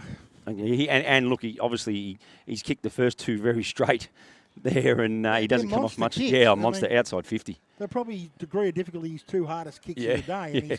And he's nailed them. Yeah, absolutely. So Komar ran past the ball for the Comets, but they still won it out of the centre contest. Up towards half forward. Camilleri. There's Camilleri and there's Camieri as well. Yeah. So 2 of them trick one. Oh, good. That's a great tackle. Tackle there on Ben Thompson. Marnus Chan. Tried to do a bit too much, and Chan, who's just come onto the ground, takes the ball. So Marcus Chan Yep. Goes to Brody Ollerenshaw, who kicks it long. Looking for Janevsky. Got him. Line, and Janevsky leads out. And that takes them up. And that was great play. And you see Marcus got the great tackle laid on the wing there. The boys got the movement through to Ollerenshaw, who's kicked it down to our leading forward, Cooper Janevsky, who's having a fantastic season, coming off a 6-goal game last week. And that's what the Bullants need to do, get it out in front of him so he can take that mark. This is what we want, the shootout of goal kick. Absolutely. So Janevsky, he'll kick from 45. It's a good drop pump, but it's pulled left. And it's pulled left badly, and it's out of bounds on the full. Very unlike Cooper. He's a beautiful kick for goal. Us Brisbane Lions supporters, which he is indeed. But yeah, that's very unlike Cooper kicking like that. Then hopefully he gets another chance shortly. So the Comets will bring it in, and no, Oscar Hanish. Oscar Hanish has intercepts. taken the mark after Mew Tried to get there, but the kick was poor off the boot. Now, Hanish, has he got the carry here, Phil? I think he'll kick. I don't think he'll have the carry, but I think he'll get it into the goal square to compete. He's one of our. He's a great player for the Bullants, Oscar Hanish. He's a really, really good player for our team. So Hanish, he's going to use every inch of what he can. You were right, Phil. It's gone right up to the goal square. Big mark needed. Can't be taken. Can the Comets clear? They went as far as Shirley. He was wrapped up in a tackle. Umpire said holding the ball. No, he said holding the man. Oh, holding the man. Yes, sorry, I he meant said that. holding Yeah, the man. Yes. And Shirley will take the free kick between fullback and centre half back. Probably a bit lucky there because the ball just come free as he was getting tackled. Time. But yeah, exactly. So but Thompson got it over the back top to another Thompson. That was Ben to Sam. They're building up statistics, but now they've turned it over. Big long kick by the Bullants. Too far wide. It's out of bounds on the 4 and the 3. We'll go to Macarone. Yeah, Crooksy, exactly right. And good, good interception. Oh, no. Macarone got it down to Komar. Now on the overlap is a big kick away there by Ryan Muell, who got the ball to the half-forward line and came back to he was pushed in the back, the player. Yep. And that's silly. They didn't need to do that in the Bullants because they could have had the control. They should just let him go and they would have tackled him there. So this is Smith, who got a bit of the ball in the first quarter. He went out wide and he passed it to his teammate in Ashton Scarf. Scarf's got the ball, kicked it into the man on the mark. Good effort, but Scarf butted up pretty well on his second attempt. Lucas Knight, well done. Knight did a good job, kicked the ball around the body. Smith coming back takes the mark for the Comets. This is where the Bullants need to really man up. Smith deep up into the forward line. Sim went for the football, couldn't take it. Wrapped up in a tackle, good contest. Both players pretty keen on the I've noticed too now, Crooksy, that with the big full forward there, the Bullants have dropped 2 back there. Harrison Smith and Jacob Januzek were both on him there as the ball was coming down. Something had to be done to stem the flow and bring them back into the ball game. Exactly. So there he is, Patrick Francis. It was Carroll there. Tried in to the back take to Ola Renshaw. And Ola Renshaw will get the free kick, half-back flank. Just ticked over halfway through this quarter. The margin's 17 points. Up they go! Perazzolo, what Massive a beautiful mark. Perazzolo. The Grange Meat Co. mark of the day contender there. It was a great mark. Hamilton. Good roving by Hamilton. He got the handball away. He's going to find Furman down in the pocket who's going to have a shot. Furman's going to take the mark, and the kick was delivered in there by Jack Beaker. So Furman, you've already indicated, Phil, he's a beautiful left foot kick. He is a beautiful left foot kick, and you'll see this ball, Crooksy, he'll go definitely go from left to right here, that's for sure, so mate. He's got to Absolutely. Start out. It's not the perfect side for the left footer. Caspian Furman comes in. 30 metres out, 45-degree angle, wrong side for a left footer. Kicks, and as we always concern ourselves, it just pushes left to right. And one minor score on the board of the Bullants. We'll give that to Casper. But what a great mark by Perazzolo there on the wing there, Crooksy, eh? That was a beauty. Absolute ripping mark. Back into play. Oh, it's gone close to the line again. Tapazia likes to go mark. out wide. That's a great mark. And the big mark taken out there by Ben Thompson. He's been really good. Takes a bounce, kicks it long, up to his teammate who drops the mark. Harrison Smith. Yeah, Harrison Smith. I thought you might get that one. He got it back. If you didn't, we got trouble. And the ball came out the back, working hard. Harry in the bottom there trying to get it and got it out. Got it out, only as far as Thompson. Now he elects to try and make the ball break free. Did he get the bounce, the cue player? He did. On that occasion, it was Riley Wayne. Went long, up towards the full forward line. The ball bouncing into the Oscar pocket. Keating. And Keating, wearing 31, not 26, sees it over the line and out of bounds. And as you can see there, Crooksy, as the ball was coming down, they made sure there was 2 down back on Gerard there, the full forward for the Comets, and one had to run off, and he got it out over the line. So really good thinking there, the Bullants. So Patrick Forrest is going to go up in the ruck against Perazzolo. Patrick Forrest got it down to Sim. Sim went across his body, working the line there was Smith. Now he dropped the mark, but he butted up well, kicked it across around the corner into a dangerous spot for the Comets. Patrick Forrest tried to take it, couldn't do so. Januzek cleared, but he cleared only as far as Brown, and Harry Brown's got the mark 65 metres out from the goal. And you see what they're going to do here, Crooks. He's lining up. He wants to put it to the top of the square for the big boy to for the big man to try and take a mark down there. And as you can see, the Bullants have got 4 down there now on him, trying to get it. If he can beat him here, he's a good player. Yeah, and Perizolo's Brown moved goes back down high, there. There he deep goes. into the pocket, up they go. That should be Free kick will go the way of Q Comets. Yep. And he's reversed it. That was silly, Jared. He had the free kick. Jared Patrick Fords was given the free kick, and then he done something silly by pushing Januzek in the back, and he reversed the decision. Once you got the free kick, you just walk back. You never, ever. Yeah. Oh, great flying effort on that occasion. A good mark taken by Sam Thompson. So he's taken 2 big hangers already today. Yeah, he's playing well too. He's having a good quarter. I don't know if they're related, 15, Ben Thompson and Sam Thompson, but they both got plenty of the footy. Goes up Smith, punched the ball away for the Bullants. Lucas Knight. Number 22, flicks the ball backwards. Now comes to Coma for Q. He got the handball away to Macaroni. Tried to beat a lot and did so. Kicked a floater up to the half-forward line. Renshaw run underneath. Renshaw went underneath it, dropped the mark, came back to Perizzondi. Now the ball quickly came out there to Damasio for Q. Handball around the corner from Wayne. Can Preston clear? The free kick's going to be paid to holding the man. And that free kick will go back to a littler one. Yeah. It's Sim. Oh, it's Sim. Yep. Sim goes out wide. To Perizolo. Who's covering a lot of ground. He's doing a good job. He Knight is, in front. absolutely. Couldn't take the ball. It beat Chan. Coming through was Brown on the left And foot. back to Perizolo. And Perizolo's taken the resultant defensive mark. He's doing a really lot of work, and he's obviously helping down back now and moving up and down the ground. Manby and really having an effect on the game as Brown kicks around his body up to Wayne, who's got about 3 or 4 possessions in the last couple of minutes. Riley Wayne on the left foot, deep into the forward line, cruising at the back, taking the mark. The easiest is Ben Walter, who's already kicked one. No, it's a free kick, actually. No, he's paid a free kick. Paid a free in kick. Front. Yep, to Jared. If anything, he's more likely to miss from here.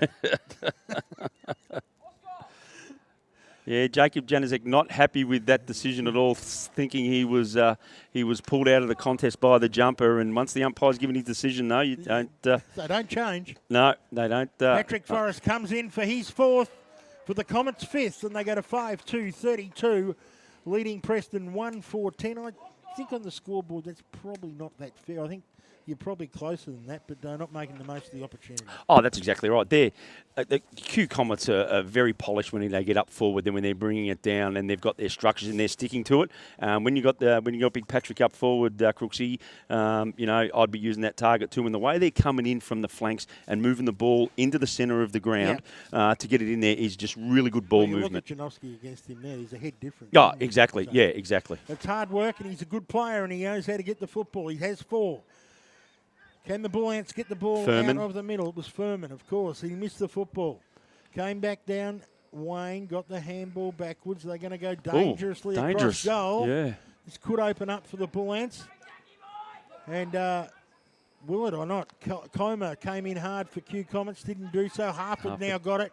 Went underground. The ball, that was not a mark. It was definitely hit the deck. Hit the deck, yeah. Shirley's ended up with the footy. Shirley got it away to Parsi, who's done a lot of the kicking in. Yeah, and the Bullants have really got to lock down Crooksy here in the last 3.5 minutes, mate. Well, they need a goal. They do. They've got to just... Need a goal, and that's going to help. Keating. This Oscar Keating's taken the footy. Right in front of the commentary booth, as Phil Smith said, 3.5 minutes to go in this second term. Up they go. Is that Thompson again? It was. Couldn't take the mark, but he can fly. Hamilton. Hamilton tried to take it, and the ball goes over the line. And we'll get a throw in. 32 plays 10. 3 minutes to go. The Bullants have really just got to lock it down now into this wing position, into their forward half, and try and get a goal on the ball before half time. So the Seafood Station bringing you this exciting second term. Coma, now he's hatched the football. The umpire said no. Had no opportunity, and he'll ball it up. I thought the umpires have been really, really good out here today. Absolutely, really excellent. Controlling the grain, fantastic. Shout out to Luke Carrisbretta, who's one of the field umpires, doing a great job. Not sure who the other one is, doing a great job as well. Cramieri. Camieri tried to take the football. Now there's just a mass of players on top of it. Who can break free? If it comes out the back, Preston might be able to. Great They smother, didn't. Filipponi. And a good effort by Damien Webb up towards the half-forward line. Smith working back, shows his pace, reminiscent of his father, goes out wide. Madison. And Madison takes the ball up To there Hanish. to Hanish. Hanish breaks away on the left foot. They need a goal deep up into the forward line. Falling Oh, it should over be the a free top, kick. kicking around his body. It's and beautifully What's for missed it point is a point. is Jack Becker. Yep. He has 3 minors today out of 1 goal 5. Geez, Crooks, I wish I looked and run like my son. I'll give you the mail, mate, I tell you. Hey, I tell you. Bloody hell, that'd be nice, mate. You can say 20. Maybe when I was 40 years ago, maybe. When I was 12. Ball deep out into the back line for the Comets. They defended a lot this quarter. Preston Bullants just can't score. Yeah. Macarone's got the footy. They need to hold off for this next minute and a half. Half-back flank. Patrick Good again. mark in front. Patrick Forrest, who kicks the ball just forward of centre wing. Oh, well played. Good overlapping running. Ends up there with Damasio. He goes What a long, great deep kick. up into the full forward line. No one can take the mark. Touched. And Brodie Ollerenshaw. great effort by Ollerenshaw to rush it through for a minor score. As I said, Crooksy, you see that there, the ball movement from Q, from the half-back flank. They just wanted to move, and then they had a great kick into the forward line there where there was a one out. Luckily, Brodie Ollerenshaw was there to get that ball rushed through for a point. Yeah, absolutely. As you said, it was imperative that they didn't cough up a goal in the last minute and a half, and Ollerenshaw saved the day there. They need to save one more time. Mark not taken. They have numbers. Camariri can't take it. Came out to Komar. He was run down in the tackle. Umpire said there's a holding free kick. From the non-officiating umpire. And that's fine because obviously the field there. umpire was there. He couldn't see. So the back umpire has called that, and that's fine. That's a great decision. Puts the ball up, one of 3 umpires, and dangerously for the Bullants, the mark's been taken by Ben Thompson. I didn't realise there was 3 umpires, Crooksy. I thought someone must have come on at quarter time. There was only 2 at the start. Yeah. There's 3 now. They're growing. Yeah. They're breeding. So Thompson, right on the siren, kicks, and it's holding its line, and it's an important goal. Probably to the best man on the ground in that, or one of the best prime movers on the ground in Benjamin Thompson. Kicks his first for the Q Comets, and at half-time, the Q Comets, just with that goal, edge that further ahead. They go to 6 goals. 39, and they lead the Preston Bullants 1-5-11. In that quarter, 4 goals, 1 to 3 points. Preston Bullants just weren't accurate in front of goal. Perizzolo, the single. Sorry, Phil. Yeah, go, mate. Perizzolo, the single goal kicker. For the Q Comets, Patrick Forrest has 4, Ben Thompson 1, and Ben Walter 1. Just what they didn't need going into half-time there, Crooksy. I mean, we spoke about it with 3.5 minutes. We wanted the goal the other way. Yeah, exactly right. And I mean, as I said, their ball movement for Q Comets has been much more fluent than the Bullants coming down, and they're giving their forwards ample opportunity to get to the ball. The Bullants coming out of defence need to get a bit more slicker. They need to move that ball a bit better, mate, and they need to hit the scoreboard. You see them every week. Are they still some sort of chance here? Absolutely. Absolutely. No, absolutely. They won't come out and give up. No, not at all. I mean, they've come back from a couple of games ago. They were 20 points down at half time and come back to win by 20 points. So, so that's what a couple of weeks ago. So yeah, absolutely. So absolutely. I'm doing the Brian Taylor type call here. We're still pumping absolutely. them up. No, absolutely. Look, and you know, you've got to remember Q obviously pretty happy with themselves going into half time there. You can hear him banging on the rooms and that there. So that's only just going to fuel the fire for the Bullants as well. So I'm tipping you're going to see a different team come out for the Bullants in the second half, Crooksy. That's for sure, mate. Are you doing anything after half? No. I'm happy to stay in, mate. I think we're more than happy to have you. You're doing no a problem fantastic at all, mate. job. You're getting best on ground coach commentators award here today. No what worries. we'll do is we'll take a break for half time. Remembering our sponsors, the Seafood Station, Woodhards of Manningham, Proven's Mitre 10, Grange Meat Company, and Domino's of Camberwell for the Best on Ground Award. People Powered Pizza. After the break, I'm going to get you game on. We've got an exciting second half.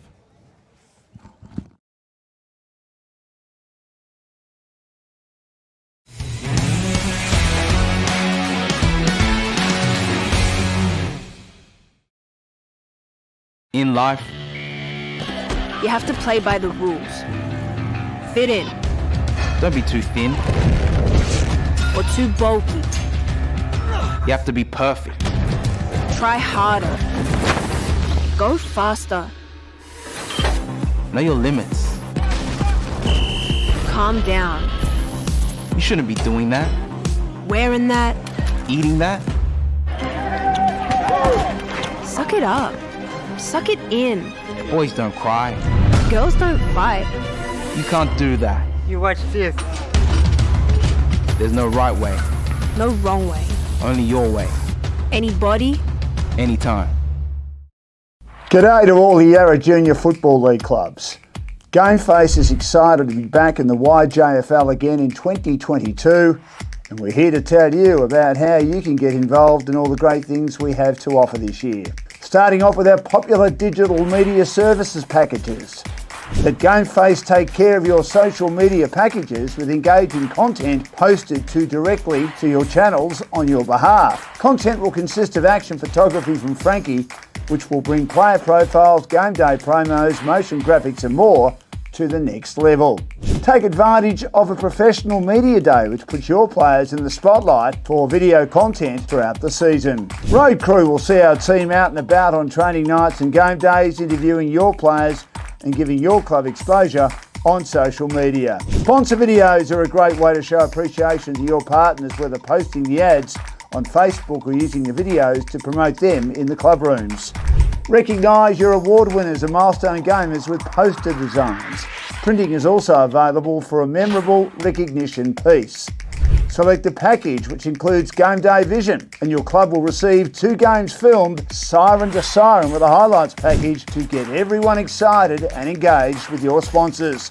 And finally, our very popular live stream broadcasts. Along with our weekly broadcasts at YJFL, HQ Ford Park, if you become part of the Gameface family, we'll set up the broadcast team for a live stream day at your club, featuring all the live action for 2 consecutive games with full play-by-play commentary and on-screen graphics. Rotate parents, players or sponsors onto the broadcast for interviews and special comments, and make this the day that your club is up in lights. Select a package that fits your club's needs. Inquire with us today to find out how you can get any of our services for your club in season 2022. And get your game face on.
Do you want to generate $2,000 a week for your club?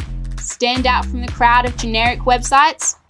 Now that I have your attention, let me walk you through how ClubZone can supercharge your fundraising. Is it time for your club's website to be upgraded to a new, easy-to-use platform? Create a ClubZone website and experience the new benefits today.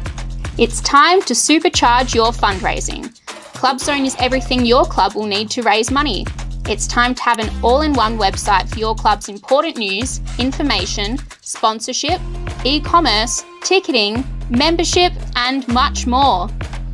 There is no need to complicate things with cash when you can run everything through your website. Get your own online store to sell anything and everything. Memberships, apparel, merchandise, memorabilia, and more. For the club that has to juggle everything, ClubZone's easy to use and easy to build website solves your problems.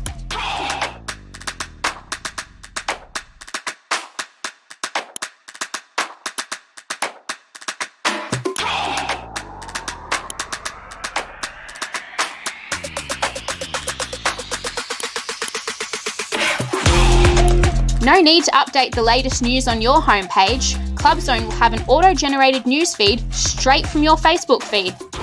Open up your club's sponsorship opportunities and showcase and sell packages online to build their exposure. Set up fundraisers like never before with a fully automated raffle system. Ensure that you keep your fundraising events professional. ClubZone's integrated ticketing system is for all of your online and physical events. Take things to another professional level with ticket scanning functionality.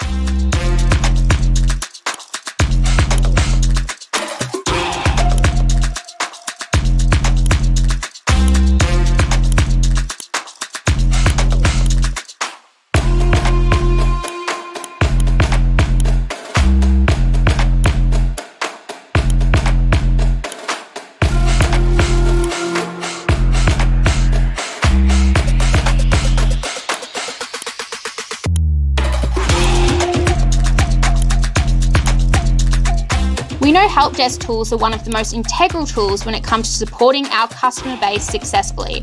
That's why we are constantly building on our in-depth information centre for your use. Get the full ClubZone experience for just $14.80 a week.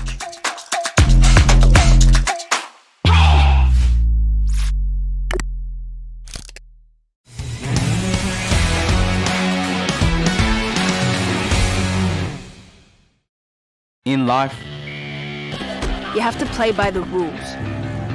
Fit in. don't be too thin. Or too bulky. You have to be perfect. Try harder. Go faster. Know your limits. Calm down. You shouldn't be doing that. Wearing that. Eating that. Suck it up. Suck it in. Boys don't cry. Girls don't fight. You can't do that. You watch this. There's no right way. No wrong way. Only your way. Anybody. Anytime.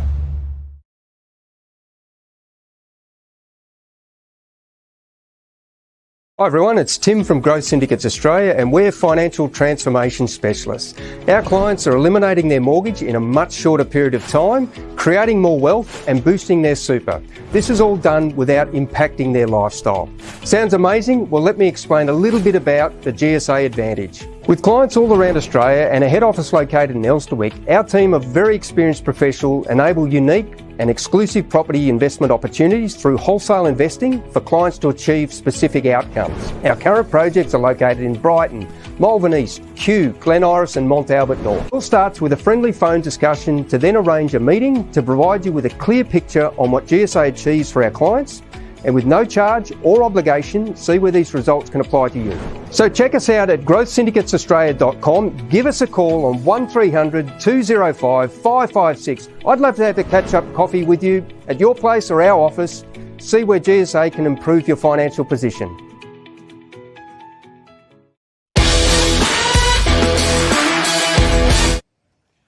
Game face, match of the day, Victoria Park in Kew. Beautiful conditions for football. And the Kew Comets have it in this Colts second division clash at the moment against the Preston Bullants. 6-3-39 to the Preston Bullants, 1-5-11. Major goal kicker there, Jared Patrick Forrest with 4 for the Comets. Kindly joining me from the Preston Bullants Football Club, Phil Smith, who's done a fantastic job in that second quarter, and Phil, you were busy at half-time. Cooksy, I was, mate. I was lucky enough to go into the rooms at half-time, and Q were good enough to let me go into their rooms as well. And Tom Hill, the coach of the Bullants, he was really concerned. They'd only had one centre clearance for the game and only had 12 tackles as well. And he said that as part of their KPIs, they need to get up a bit there. They need to work inside and out. Their pressure, they're pushing forward forward Q and not following. They want to isolate number 58 Tag and keep running that ball. The Q coach there was really, really happy with the way as we said, their ball movement going into the forward line. Wanted to keep that pressure up and wanted to keep isolating Big Jared down there at full forward. So both coaches reasonably happy, but Q Comets coach much more happy with how his team's going. Fantastic, Phil. Magnificent information there from the halftime. Now, can the Bullants win the second clearance out of the centre? Nearly, they're getting there. Hanish. They have. So Hanish has gone long. They've achieved their first target. Deep up into the forward line. Janevsky's there, can't take the ball, comes to ground. His teammate Becker swings across on the left and gets his fourth minor score. Yes, for the afternoon. that would have been the perfect start, Cooksy, for the Bullants. Then if they had that could have slotted that one in, but not to be. But now they have to set up and try to keep the pressure ball in. Bag kicking, footy, Becker. but Becker. Intercept. He's hit 4 points. He's going to share, and he's going to share beautifully. Tom Hamilton. And find Hamilton, who'll kick from 30 metres out. So this is a magnificent start, Phil. So what they wanted, Cooksy, and now the key with Tom here, mate, he's got to kick through the ball. He's got to line up, but he makes sure he kicks through the ball, because sometimes he tends to lean back, but he needs to just kick through that ball, mate, and get it in there. Let's see if he can listen to his specialist goal-kicking coach. He'll kick from 35 metres out. Wobbles in and just sort of chips halfway, didn't make the distance. That's what I said about kicking through the ball, Brooksy. Yeah, it was just a halfer. It was like a half golf swing, wasn't it? Correct, and didn't go too far. Just pushed to the right and went but, about 80 metres. Yeah, but to the Bullants, they got it out of bounds there, so a throw in, so it becomes a 50-50 ball in the Bullants forward pocket. In a hot spot. Preston Bullants need a goal. Short boundary throw in. Taken away by the Comets defenders. Now Bullants have numbers in front of the pack. A free kick to Jacob Januzek. So yep. Januzek's got the footy. He's got a lot of Q Comets players in front of him, so he goes out wider. Becker again. Dropping the mark was Becker, came to Sim. Sim went across his body, deep up into the forward line, and Huddleston stood back there and took the mark. Beautiful balance, Huddleston. He's got speed to burn. Hasn't he got speed Takes to Third burn? bounce, Look at that. Loses the he ball. loses Turnover. Hamilton. Chan came in, couldn't do so. Huddleston's done a good job to butter up and get the ball clear again. They go to the outer side of the ground on the overlap. Ball came out there to Mew, who went long up to the half-forward line, and Keating's worked back and taken the mark. Really good play there by Q Comets, and they've just continued on that start, that running of the football. The Bullants have really got to get back and have really got to sort that out. Is there a 25-metre penalty paid? I think it is. He's gone over the mark. Yes, there is. Gone over the mark. So Keating...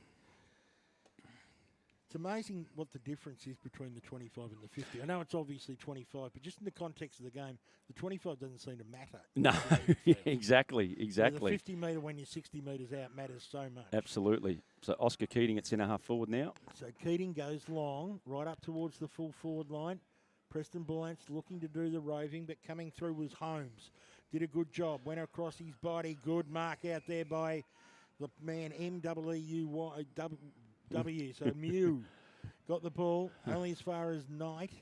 He gets the handball back. Wrapped Great up tackle. in the tackle. Was Harford, couldn't get it. And now coming across and getting a free kick with the Q Comets. The Bullants are just a little bit disjointed down that forward line at the moment, Cooksy. They really need to sort something out and quickly, because it's just not. There's just no. They're just not moving properly. They just need to move that ball and get that ball in there to someone out there. Like now, so he'll come. You got the player out here on the wing, number 19, Q, who should he should use him, but he's not. He hasn't looked out this Tunnel way. Vision for Ryan Mew. Yeah. He's got the footy. He's going to go deep to the other side of the ground. Furman, well balanced, gets across. Has one on the run, Hanish and Oscar. On the left foot. Goes long, up looking for Janevsky in front and takes the mark. That was better play than you see. You could see Caspian Furman took the game on there, showed him the ball, got the handball, got it back and kicked it down to the big full forward in Cooper Janevsky. So Janevsky will be right on the arc. And as Phil said, he can be a beautiful kick of the football. This will give it all he's got as he comes in on the right foot. That's close. It's gone. Right. 1 minor score. So he has 2 minors, and the Bullants have 6. Oh, we've got a big change here too, Crooksy, for the Q Comets. Look who's just come off for the Comets. I'm not sure if he's injured or he's just come off for a break. A rotation maybe, because he's been up working a little bit around the middle of the ground. Good mark taken out there for the Comets by Sam Thompson. So, a good start, better start for the Bullants, Crooksy, but they need to get it on the board. Yep, scoreboard pressure is what they're lacking at the moment, and the Comets take the mark. Ben Thompson wants it, but the umpire says no. He's picked out a free kick in the back, yeah. Once again, I reckon these umpires are doing a fantastic job in this game, Crooksy. Yep, I'd have to say it's probably better than what you might get at higher levels. So letting the game just go along and paying what's actually there. Now the ball comes out the back. Quick kick away by Brown. It bounces a second, third and fourth time. Oh, well done, Lucas Knight. Wayne in front. Well done, Lucas Knight. Wayne actually knocked the ball out of bounds. Really? Oh, Lucas Knight was in front there. Ooh. I think Riley Wayne actually knocked the ball out underneath. He did, and he's been paid too high. I've made a commentator's faux pas. I should never ever give umpires credit. Never. I don't know why I did. So Wayne, he's duped everyone here. I think. Can he steal a goal on his left foot? No, hit the post. Fair result. I think Lucas Knight can consider himself very, very unlucky there, Crooksy. Let's put it down to unlucky, eh? Well, no, it was very clever by Riley Wayne what he did. He managed to get himself. Well, he actually paid it too high. The free kick I was thought it too was high. deliberate No, he called too high. Oh. Anyway, Perizzola. Perizzola couldn't take the mark. Came to ground. Smith in front. Now he tapped it backwards. The free kick will go the way of the Bullants. Oscar Hanish. It'll go to Oscar Hanish. He'll go onto his trusty left foot. In the centre of the ground, the driving kick had to be good, and it was. And it found Janevsky. Janevsky handball back to Hanish on the overlap. Hanish with a wobbly kick up to half forward. They need a chaos ball. They need to make something of this. Well done, Tom Hamilton did a good job. Can't keep the ball away. Working feverishly in defence was Holmes for the Q Comets. He went long, wide out towards Keating. Philippone. He's got Philippone in support. But the Comets there have got Thompson. He's been great, and he got the handball back there to Shirley, who drove the ball into the centre of the ground, and the mark taken there by Miu. And good, they just kept their cool there, Crooksy, the Q Comets. Just kept their cool and worked the ball around and got it out there. They balanced up very well. Beautiful kick by Miu. Went to Wayne. Wayne went long, deep down to the forward line. 2-on-2 battle. Well done, Harrison Smith there. Smith and Caspian Furman. Minor score. Good defence on that occasion by the Bullants. But they need the ball up the other end of the ground. They trail by 28. We've gone 7 minutes and 10 seconds in this third quarter. Bullants have had more of the ball, but they can't put it on the scoreboard. Becker, who's kicked 4 points, takes the mark. Half-back flank for the Bullants. Now, I can say that Smith, who kicked out from fullback, gets that from me when he finds a target. Pinpoint pass. And these days, all you've got to do is break the line. That's it. And you get a stat. Exactly. And pushing the back there to Sim on the wing there, who'll get the drive. Now, you should see someone running past her. As you do, there you go. Caspian Furman. Oh, he just didn't grab it. Took his eye off the ball. Yeah, it was going to work, and then it didn't. Now, he's got it back. Got a chance to redeem himself. Well done, Caspian. Ways up. Well done. Takes a bounce. Good shepherd, now Lucas goes nice. onto his non-preferred right, and it worked pretty well. Deep into the half-forward flank. Huddleston, who's brilliant balance. Look at the speed. He gets the handball over the top to Komar. Komar breaks free. With the iridescent boots. Gets the ball backwards now to Q. Comes out to Ben Thompson again. He's been great. He got the handball away to Walter. Well done. He kicked a goal, and the turnover ended up with Perizzola. Well done, Perizzola. Good. Who kicked it over the line and out of bounds. And I can see what they're trying to do, because I knew he was going to run past for the handball there, Crooksy, the Bullants, and that's what they're trying to do: run, take the receive, and get it into their forward line. They're trying to make the play. They're trying to make the play. It didn't come off. Correct. Well, can the Comets keep it in clear here? Sam Thompson got it back to Huddleston. Huddleston brought the ball back out here to DePazia. So the Bullants need to really man up here now. He's going down the line. You can see that, but they really need to man up. Nathan Moo. And Nathan Moo, spelled M-U, takes the mark. So here comes the handball again. Yep, there it is, off to Smith. So Harrison Smith drives long. This time probably misses his target. Thompson does a great job. Gets the ball away. Well tackled there was Miu. Comes to Moo. And we've got Moo and Miu here. And it goes over the line and out of bounds. And Q Comets have made a change, mate. Big Jared Patrick Forrest is back on the ground. Important for the Comets, just for their structure. As we tick over to... Jaden Carroll's gone to him now. Yeah, and is pushing the back out of the ruck to Perizzola for the Bullants. Janevsky leads out. He's got 3 Comets to beat. Hard work on that occasion. The mark taken by Sam Thompson. He's definitely in line for the might have 10 goal mark of the day because he's taken about 4 of them. Thompson got it back to Walter. Well done, Lucas Knight. Overrun Knight. And Knight does a good job to hold the ball up. You can certainly see the difference in this third quarter with the Bullants. They're going in for the ball more. They got a bit of a spray about that contested possession at half time, so they definitely picked up in that regard. That's not a problem. We just need the finishing to work finishing a bit to work, better. yeah, exactly. Sim can't get it. While Thompson can. Geez, dynamic. Goes up towards Patrick Forrest, a 2-on-1. He had Wayne in support. Couldn't take the ball, and the umpire said, give it to me. I'll ball it up 35 metres out from the Q Comets goal. We're halfway through the third term. And as we can see, Patrick Forbes now got 2 on him as the ball's coming down in that forward line with the boys trying to get the ball to the ground. Double teaming him. He has 4 goals for the day. Not bad out of 7 goals in the whole match. Really been a key factor. He went up in the ruck, couldn't take it. The ball came to stymied position. We're coming through very hard there, Smith. He overran the footy. Ball came back to Coma. He's wrapped up in a tackle. Marcus Chan, great well wrapped up there. By Chan. And we'll get a ball up right at centre half forward for the Q Comets. 9 minutes left in this third quarter, Crooksy. I mean, they need 2 goals. Yeah, absolutely. Need 2 goals. Coma's going to make it the other way. He spins it beautifully around. Up there looking, but not finding his man. Now Knight's got the ball. On the quick handball, it worked. Jaden Carroll. Went back to Carroll, a man now entrusted the role on the big man in the forward line for the Comets. But racing away and trying to get the ball there was Ashton Scarf for the Comets since over the line. Bit stiff there, Massimo Renner there, who the ball thought he was going to drop short, but it actually went in too far and went over his head. But luckily it did go out of bounds.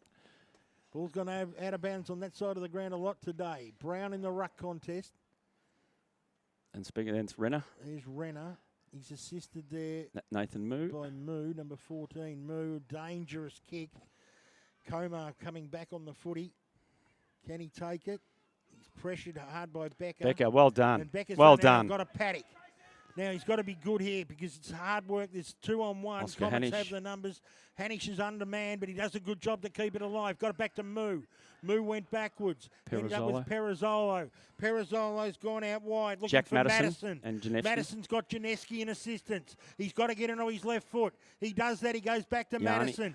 Yanni Papa, he went back now. Ended up with Janevsky. He's kicked it. That's a great goal. What a goal, Crooksy. That's what we needed, mate. Well, that's what the Bullants needed. And a great bit of play there by Madison and Yanni, who kept the ball alive, handballing the outside, and got out to Janevsky, who got onto that right foot and slotted an absolute beauty. The Provens might have 10 goal of the day to Connor Janevsky, and he goes back to the centre, and this could ignite the Preston Bullant comeback. They're 2-7-19, trailing the Q Comets 6-5-41, and Janevsky has 1 goal too, and that was sensational, Phil, as you said, using the non-preferred foot. Oh, absolutely. Cooper, as I said, he kicks the ball really, really well, Cooksy, and that just shows that he does have a knack for kicking a goal, and that was a great goal. And if we can get there, 6 minutes remaining or 7 minutes remaining in this third quarter, and if the Bullants can get another one, Cooper's gone into the ruck now. Provens might have 10 goal of the day. But I've got to give a big shout out to Nicholas Perizzolo for the Bullants as well. I think he's having a great game for the Bullants, being everywhere at the moment. Working super hard. Ruck contest. Janevsky went up, beaten away, came down to Coma, well done. who's been good. Kicked the ball, a wobbly, terrible kick, but it's still bouncing into the forward pocket. Leading out the race was Carroll, number 51. Flicked it up there to Chan, who went across his body Yanni. To Yanni. Because I'm struggling with that surname, Papianou. And there's a reversal again. That's silly. Q Comets, that is silly. You leave him alone. You got the free kick. That's twice they've done it now. The way of Sim. It's silly. So Ignatius goes long. Janevsky. Only one person tried to take the mark, and he did, and that was Cooper Janevsky. Bit of a tired handball. Probably that one wasn't really on. That wasn't on. And Ola Renshaw had it taken away from him, and we'll get a throw in. And you can hear the coach, Tom Hill from the Bullants, telling Cooper that that handball wasn't on from his knees. Go back and drive the ball down to Nicholas Perizzolo, who's down there isolating it full forward. A dangerous spot would have been a preferred choice. So Janevsky, someone's holding the ruck, and it's against Janevsky, and it'll go to Brown. So Brown, allowed to play on his own, and goes long up to the danger man in Patrick Forrest. The ball bounced. It took a leg break beautifully. and taking the ball away. Kamiri. Kamiri, but only as far as Thompson for the Comets. This is the bend variety. You better come back quickly, Caspian, because you're a fair way over the mark. Dangerous kick, but it worked. And the mark is taken there by Shirley. Pinpoint well done. kick. Jeez. Goes to Brown, but Harrison great Smith, smother. great Harrison smother. Smith, great heart. That's like his father. Like his father, right. that was. Now the ball came back out to Sim. He Nathan flicked Moo. it to Moo. Caspian Moo goes Furman. up, beautiful half volley pick up. Caspian Furman ducked around Komar under pressure. The kick half worked. Can it be roved? It was by Janevsky. He flipped it over the top. Becker tried to take it, couldn't do so. Q Comets will only clear as far as Olorenshaw. It bowled through him, went to Riley Wayne. He got it back on this occasion to Walter. Up to the full forward line. 2-on-1. Jaden Having Carroll. the numbers Carroll for the Bullants. He needed assistance. He got it. Dion From Camilleri. Camilleri, who turned it over nearly no. Brown charging through. Was Chan, can't take the footy. Free kick's been paid to the Q Comets. That was a bit sloppy there by the Bullants there, Crooksy. All he had to do was just grab his jumper, then he no need to jump into his back then and give away the free kick and give Q Comets a shot on goal. So there was no need to do that then. And Ben Walter, who kicked the sensational goal around the corner in the first 5 minutes of the game on the left foot, will kick from right on the arc to the High Street or northern end of Victoria Park with 4 minutes remaining in the third term. He'll kick it just up towards the top of the goal square. Big pack go up. Patrick Francis in front, couldn't take the ball. High tackle, I believe, Preston Bullants' way. Yep. And that's what will be paid. Yep, Marcus Chan. And it'll go to Chan. He'll look up for Sim dangerously. Getting in really well, Damaso for the Q Comets. And the ball goes once again out of bounds. And that was, again, Crooksy, that kick should have come out to past the 50-metre line and not give that opportunity to Q to intercept there. Agree. But it's much easier here from the commentary. Yes, it these is. young men Yeah. who really have put on a good show. So Komar got the ball away, went to Holmes. Holmes busted through with a big breaking kick. There up he is towards the again. full forward line. There he is again.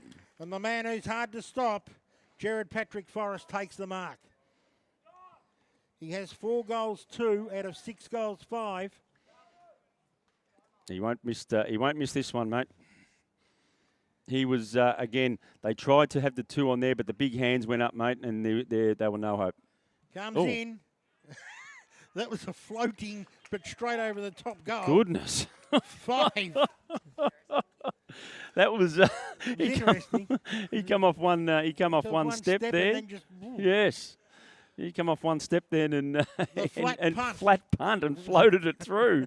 So, but look, he's been fantastic, Crooksy, up there today for Q Comets. Awesome. I mean, he gets his hands up in the air, and all of a sudden they're about 9 foot in the air, aren't they? Yeah, that's you know, right. he's a real thorn Great in the set of Bullant hands. side. He actually shows some good speed when leading as well. So Correct. He's a danger man. Perizzolo in the ruck. He won it out. The free kick will go the way of the Comets. I don't know why. Don't know why but there. I it'll didn't go see there that. to Smith. Smith goes over the top.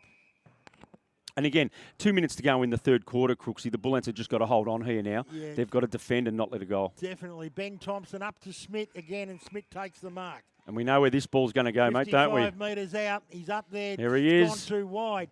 Punched away Jaden Carroll. Really good effort. But kept in by Patrick Forrest down that outer side of the ground. Coming through Chan. You think the ball would be out of bounds. It is now, finally. And a big shout out. The Comets have made a change. Charlie Comer's just come off here for a break in front of us, but I reckon he's had a great quarter for the Comets as well. Been really hard at the ball. And an awesome first one as well. So yep. Certainly been one of their leaders. Perizzolo in the ruck. Got it down to Moo. He missed it. Came back. Here's Thompson again, getting around one, getting around a second, but handballing is out of bounds. They've got to hang on here, the Bullants now. I know. Look, I know the score. It's still 28 points, same as what it's half time, but they just need to hang on there, mate, and try and not let Q score. Another one would definitely be a bridge too far. So Absolutely. They'd love a break to get to the other end. I don't know if that's going to happen. We're inside a minute. Down towards Patrick Forrest. He couldn't take the ball. Jacob Janezek. Jacob Janezek was who went up there looking for Sim. Missed his target. Good effort by Shirley to get the handball away. Quickly around the corner, Damaso. But Dion Camilleri has taken the mark at centre half back for the Preston Bullants. But he turns over because Wayne's in front and takes the mark. Not a good kick there. The boys you've got to be realising he just Riley Wayne goes hard and high. He's got 5 to beat Patrick Forrest. He's got them all surrounding him. Can't do so. Came back to Caspian Furman. He went looking for a handball. And the hot potato's just sitting in between all the players. A quick kick over the line, but good goalkeeping. Jacob Janaszek. By Janaszek.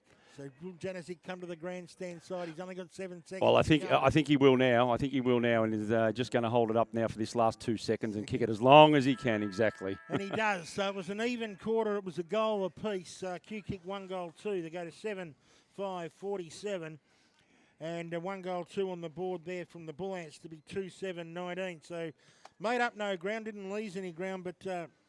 Look, I think they tried to execute. Yeah, in general play, Chris, I think they tried to execute their plans, what they said at halftime, and obviously, as the Q Comets coach at halftime said to his boys, just keep running, boys, keep running, and that's what they did as well. But an even quarter. But look, you know, when you've got big Jared Patrick Forrest up forward there, mate. He kicked 5 goals, 5 goals 3 today. Has been the difference in this game. But I mean, you know, for the Bullants, Nicholas Perazzola, I think, has been the Bullants' best today. He's been all around everywhere. But as you said, for the Comets. Who are we saying other than... I think this one here, Ben Thompson. That's the one I was looking for. Ben Thompson's been really, really good for the Comets and leading their side, heading into at three-quarter time with a 28-point lead. Jared Patrick Forrest has 5. Ben Thompson and Ben Walter 1 apiece. Whilst for the Bullants, it's singles to Cooper Janewski with the goal of the day and Nicholas Perazzolo. Back with an exciting final term on Got to Get Your Game Face On shortly.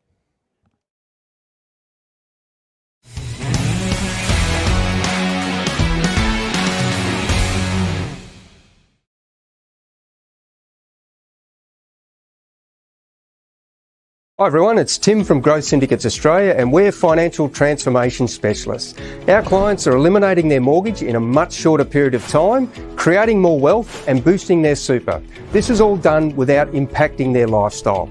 Sounds amazing? Well, let me explain a little bit about the GSA Advantage. With clients all around Australia and a head office located in Elsternwick, our team of very experienced professionals enable unique and exclusive property investment opportunities through wholesale investing for clients to achieve specific outcomes. Our current projects are located in Brighton, Malvern East, Kew, Glen Iris and Mont Albert North. It all starts with a friendly phone discussion to then arrange a meeting to provide you with a clear picture on what GSA achieves for our clients, and with no charge or obligation, see where these results can apply to you.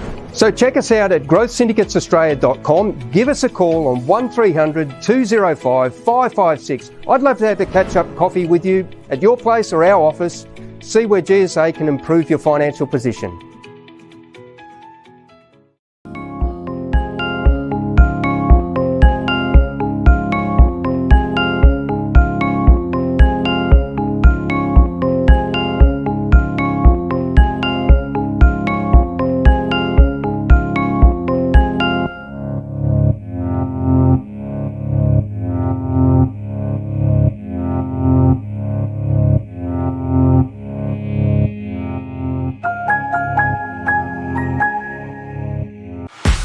Have you had your team photos done yet?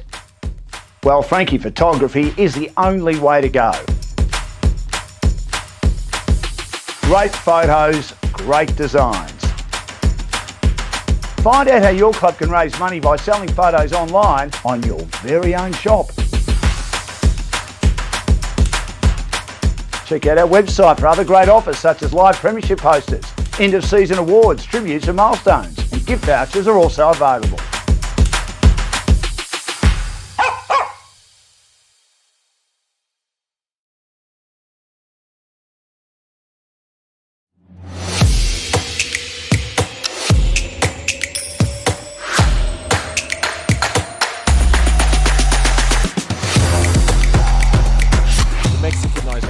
So we're going to do live and loose from the Mexican night. Ladies and gentlemen, big round of applause for everyone on the stage tonight. What an outstanding tournament it's been, Paul Wilson. Unbelievable.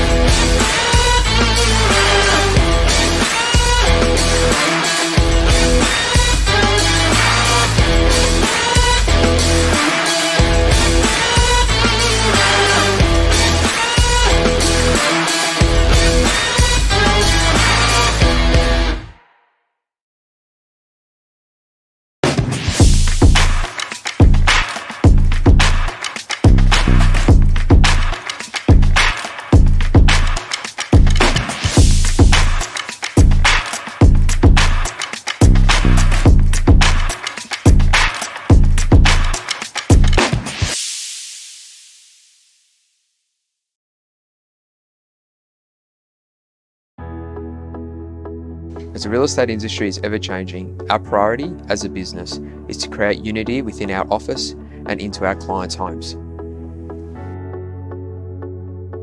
With regular training sessions, a solid support network, and plenty of in-house experience, we are proud of the difference we are making. Refining our team's skill set has led to significant growth over the last year. Our senior property management team bring passion, professionalism and knowledge into their individual roles, ensuring a high level of satisfaction with all clients.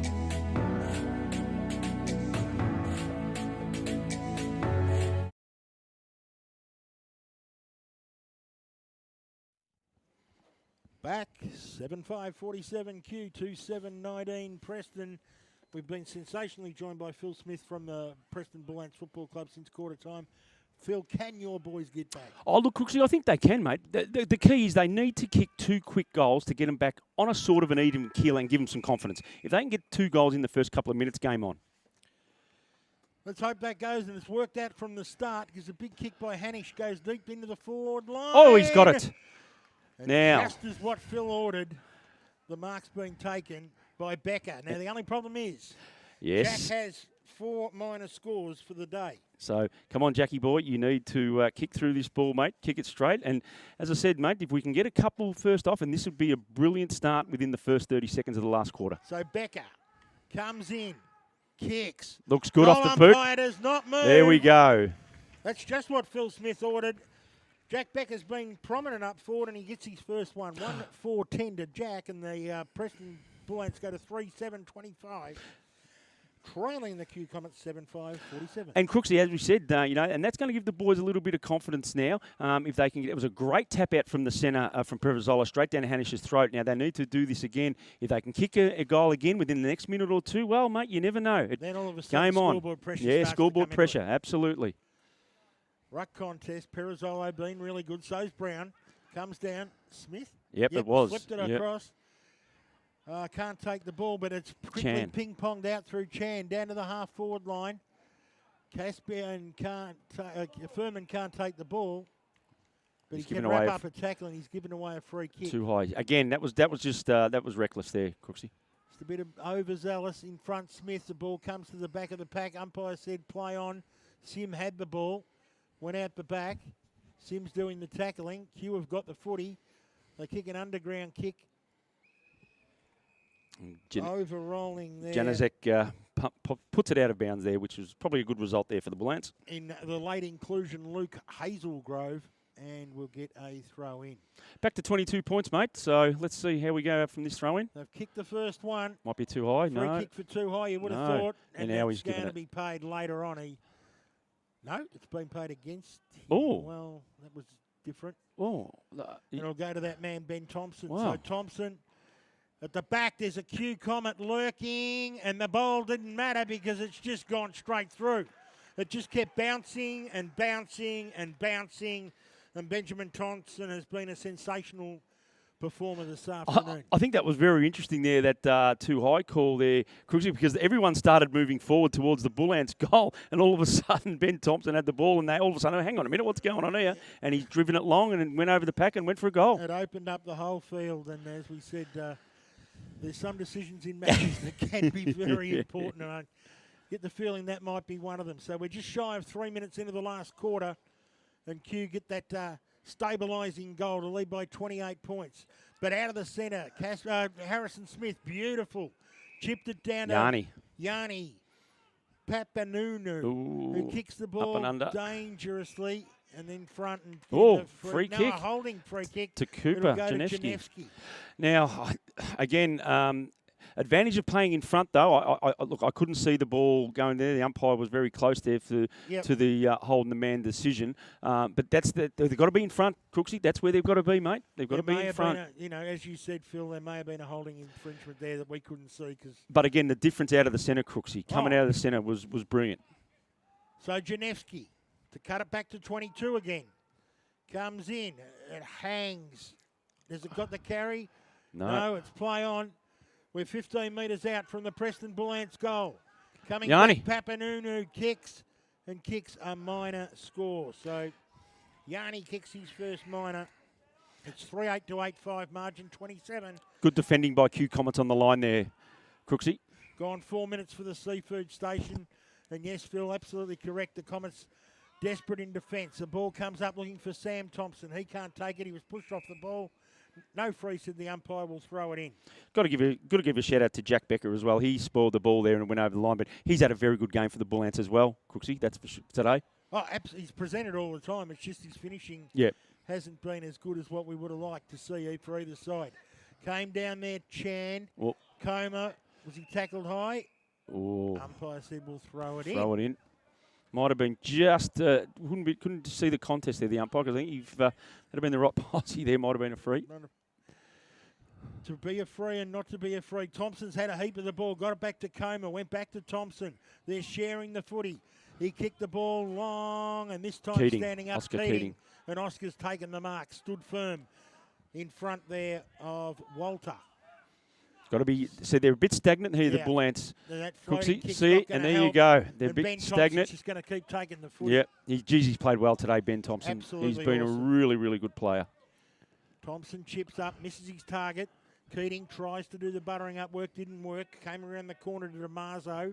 DeMarzo went up looking for Miu. He can't take it. At the back of the pack there was Carroll. He couldn't take the ball. Ends up coming back now to Ola Renshaw.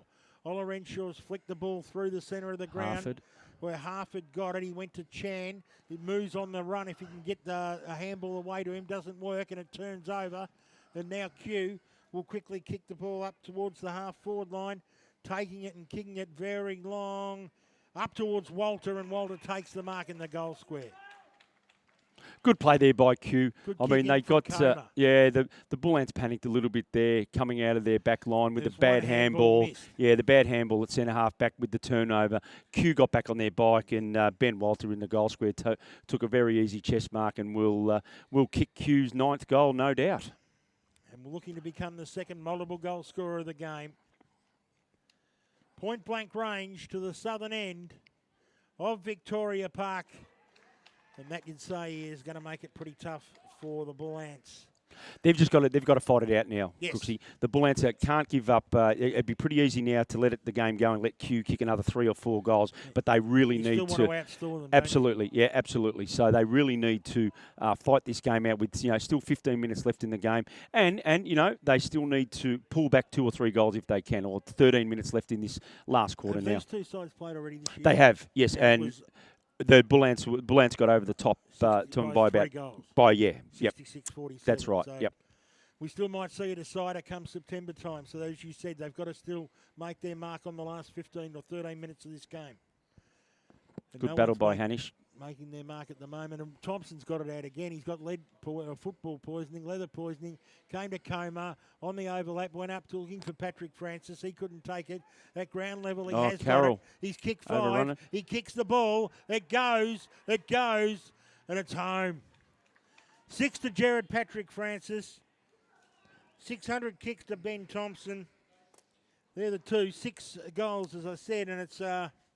Jaden Carroll, he just happened to overrun the ball there. He was in a good position to clear it, and just as he was going out there, the ball, he fumbled and went back through his legs. And look, you only have to give Patrick Forrest a chance, and look what happened. Sorry, I called him Patrick Francis. Yeah, Patrick Forrest a chance, and he slotted home his 6th goal.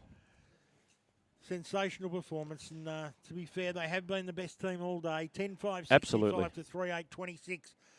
Perez Zeno got the ball down, came to Hanish, now got the quick handball across to Chan. Chan went deep up to the full forward line, but a good result and mark in defence. Taken down there for the Q Comets. I think he thought he was at full forward then, because I think he was going to have a line up and kick a shoal. He kicks the ball long. There's a free kick being paid, and it'll go the way of the Preston Bullants to Harrison Smith. So Harrison chips the ball. Goes Perizzolo. Can't take the ball. Good tag away by Yanni Papanu, but didn't work. Comes back to looking now. Sim leading in the race for the ball. He's got a fellow speedster in Miu. He got the handball away to Wayne. Wayne went to Komar. Komar for the Q Comet. Kick. Deep up in looking for Patrick Forrest. He pushed Carroll out the way. Umpire said there's a free kick, and it'll go the way of the Preston Bullants back there, and it'll go... Really like Charlie Comer's game as well. That Jacob... Jacob Janezek. Janezek. Yep. Oscar Hanish. Puts the ball out. Oscar Hanish come into the game in the second half. Tried to get the handball away. He's got it again. He'll go round on his left foot, and it'll be down the field, and the free kick will go to Harrison Smith, who elects to play on. I don't know why. That should have been play on. Why couldn't he do that? Yeah, I'm not sure. That was down the field. They should have. It was definitely should have been continuation of play then because. He's paying it. He's paying it downfield. 25-metre penalty downfield. There you go. That's why.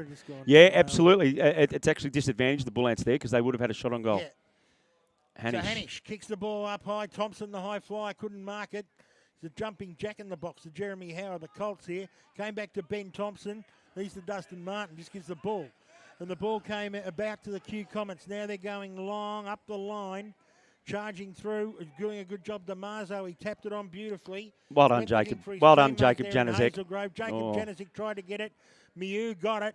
Now Patrick Forrest is one against his fellow number 51 in Carroll, who leads in the race for the ball and gets it over the line. We've ticked over halfway in the last quarter. It's the Comets by 39. Yeah, and as you said before, Chris, they have been the better team today and are going to deserve this win. But the Bullants just need to hold on now. They need to hold on and not give up too many goals in the last part of this last quarter. Ball comes back out in the shadows or in the brilliant late autumn sunshine. That was Philippone who got his foot to it. Philippone tried to get it, came back out there to Smith, who went long, and Smith went truly and got it through. Great goal. So great goal by Smith. Good handball from Comar, and away they went again. And Sebastian Smith gets his first, and as you said, the floodgates are a little bit ajar at the moment. Absolutely. I mean, this is where the boys you just can't. You know, Crooksy, you've been around football a long time yourself. You can't drop your head in these situations. No. You know the game's gone. We understand the game's gone. We know that, but you can't drop your head. You've got to keep attacking that ball. Keep to your game plan and try and get that ball down there as well, and kick yourselves a couple of goals as well. If you kick the last 3 goals, at least we gave. Exactly. Yep. So exactly. Got something to look forward to next week. Perizzolo in the ruck, can't take it away. Brilliant play by Thompson. Loved how he just put the block on as well. Oh, fantastic. He goes to Comer. Really impressed with this young fella as well, Charlie Comer. Charlie Comer's been great. Up to Patrick Forrest. He can't take the ball. That's Camariri. He got Jacob the ball away to Janezek. Ooh. And Janezek turns over. And the quick kick down the line. It goes up and a good mark. And we talk about coming out of defence here. Now Jacob Janezek would have been better to kick the ball as long as he could. Then Crooksy to get it out onto the wing and try that, but instead just did a tiny little kick and turned the ball over, and which come back into the Q Comets forward line, which has taken a great mark down there and a shot on goal. I'm not sure whether it's Shirley or Miu. No, I think it's is it Shirley? I think it is. I think it's Shirley. Yeah, with the bright orange boots. Comes in, kicks. I think he pushed that right. Oh, no, it was Ryan Mew. Guys, you're right. Ryan Mew. Yep. Ryan Mew kicks the minor score. Gall Academic now, 11-6 to 3-8 margin, 46. We've played 12 and a half minutes. So, yeah, pretty important again. So Jacob Janezek running out from full-back there, kicking long. He goes long. Up they go. No one takes the mark, comes to ground. Good effort, Furman. Nathan Moo. He gets it to Moo, who tries to rugby thing. He's tackled. Instead holding the ball pretty tough, and the free kick will go to Brown. But I suppose if you want to take the tackles on like that, Crooksy, you've got to try and get rid of it, mate. You've got to make an attempt. And you're only half his size. Yeah. So the ball up to centre half forward. And guess who? Jared Patrick Forrest takes the mark. If you're giving Brownlow votes today, it would be extremely hard. Well, we know who's going to get a 3 and a 2. I know. But which way? It would be which way are you going to give the 3 and the 2? Both absolutely dominated this game. So Jared Patrick Forrest will kick from 30 metres out. He had 2 minor scores. He's now currently got 6 goals, 3 He's now got 6 goals. 6 goals, 4. You know, 6 goals, 4 he's kicked. Ben Thompson, he's probably, how many touches has he had, Crooksy? He's probably had 40, yeah. So who do you, and he's kicked a goal, 2 goals as well. Yeah. So he's probably in front I'd for have him me. in front. Yeah. Just anyway, the ball comes out to Becker, who's kicked the goal in this quarter. He goes long, but there's only one man home, and that man home is a defender. Oh, sorry, that was James Gerbert. James Gerbert, yep. Who's taken the ball back there. He's had a bit of the ball back in that back line. So Gerbert, and the all ends up out wide, and it goes there. I think one of the things that Tom Hill, the coach of the Bullants, will be disappointed with today is their field kicking, Crooksy. I mean, it hasn't been spot on today. Even then, they just turned it over. And yeah. Guess what? It was Thompson who took the ball in that back line anyway. Yeah. So he goes back there to Huddleston.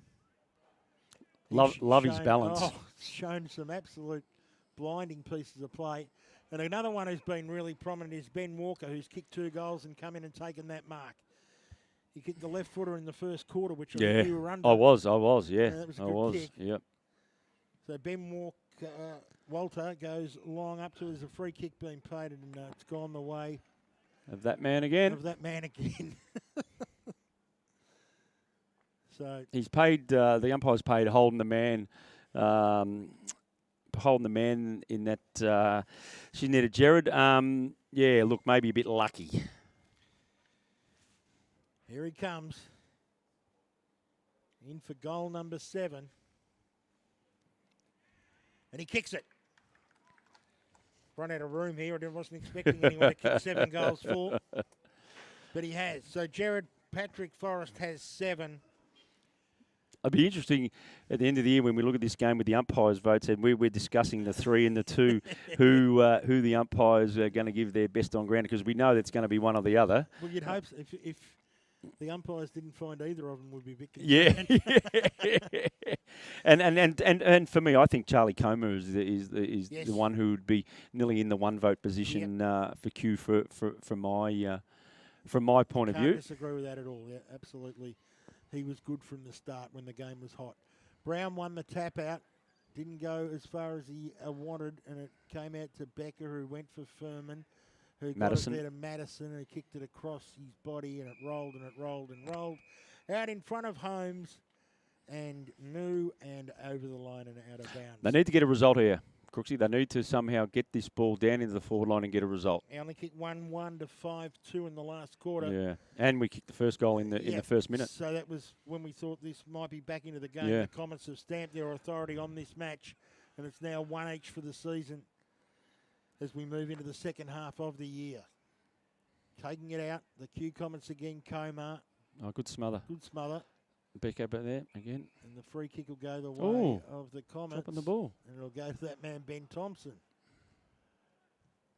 So Thompson misses his target for once in Wayne. Oh, that's silly. In the back. No, the umpire said play on. Came out the back. Jacob Januzek was there. Januzek tried to handball to Becker, couldn't do so. They were probably a bit stiff there, the Comets, not to get a push in the back decision there, because it was definitely on there. Absolutely. I still think the umpire's been pretty good. Oh no, they have been brilliant today. We had him 10 out of 10 before we told everyone. Yeah. That was our only problem. Big punch by Furman there, back over his head. Came to Huddleston. He was had the ball dragged away Nathan from him. Moo. Moo working hard, flipped over the top, went as far there as Webb, who kicked it out wide. Racing onto the ball, Komar again. Flicked it to Thompson, who went there. Thompson's got it, flipped it over the top. They keep looking for him. I think they're trying to build up his stats even more. Came back to Knight, who went long for the Bullants. Huddleston at the back. Well done, Nathan Moo. To Madison, Jack Madison. To Jack Madison, and unfortunately, Chan can't keep the ball in. It goes over the line. We're down within 2 minutes to go, Phil. I've got to get your game face on. Absolutely, Crooksy. And I mean, look, Q Comets have been all over the Bullants today. They've played a really good brand of football, been really good to watch. The way they move the ball has been really, really good. They have been great. I think they'd be pretty happy with the score at the start of the game. I don't think anyone would have predicted a 9-goal victory. No, definitely not. Certainly don't expect that. But they've come out and as I said, the pressure they've put on from start to finish has been very, very good today by Q. So dying moments of the game. Ola and Shaw chasing the ball out there. And Shaw, as we said, we want the Bullants to get a consolation goal. Give them something to work on into the second half of the season. Coming through hard was Mew. But he couldn't take the ball. Came out there to Smith. We need him to kick a goal. It'll be his first goal in probably about 5 seasons, Crooksy. He's normally running off in the back line, mate. Well, he's getting down close there. He's getting close there. Yeah, he's getting close. He's in a position. You'll have to pick me up old Faint if he kicks one. Under a minute to go. Come on. Oh, did he get a free kick? No, he didn't. The ball came around the corner. As far there that as was Dion, yeah. He there he is again. He got it again. He went well around done. one. Now he has to find a target. Once again, it's going to go over the line out of bounds. Is it not? Huddleston does a good job. He breaks through, kicks it dangerously. Can Harford stop it? No, he can't. Now can Q Comets get the break and kick the last goal? Free kick's been paid. It'll go to Harford. So Sam Harford's got the footy. No, the umpire's saying, what? Yeah, he's got to come back over his mark. Oh! Here he goes, but he's got to kick he's too far out. He's, take a good teamwork. Now he's a chance. Harrison Smith. No. He had the frenetic Huddleston. It was never going to work. Went up towards Pizzone, and that's the end of the game.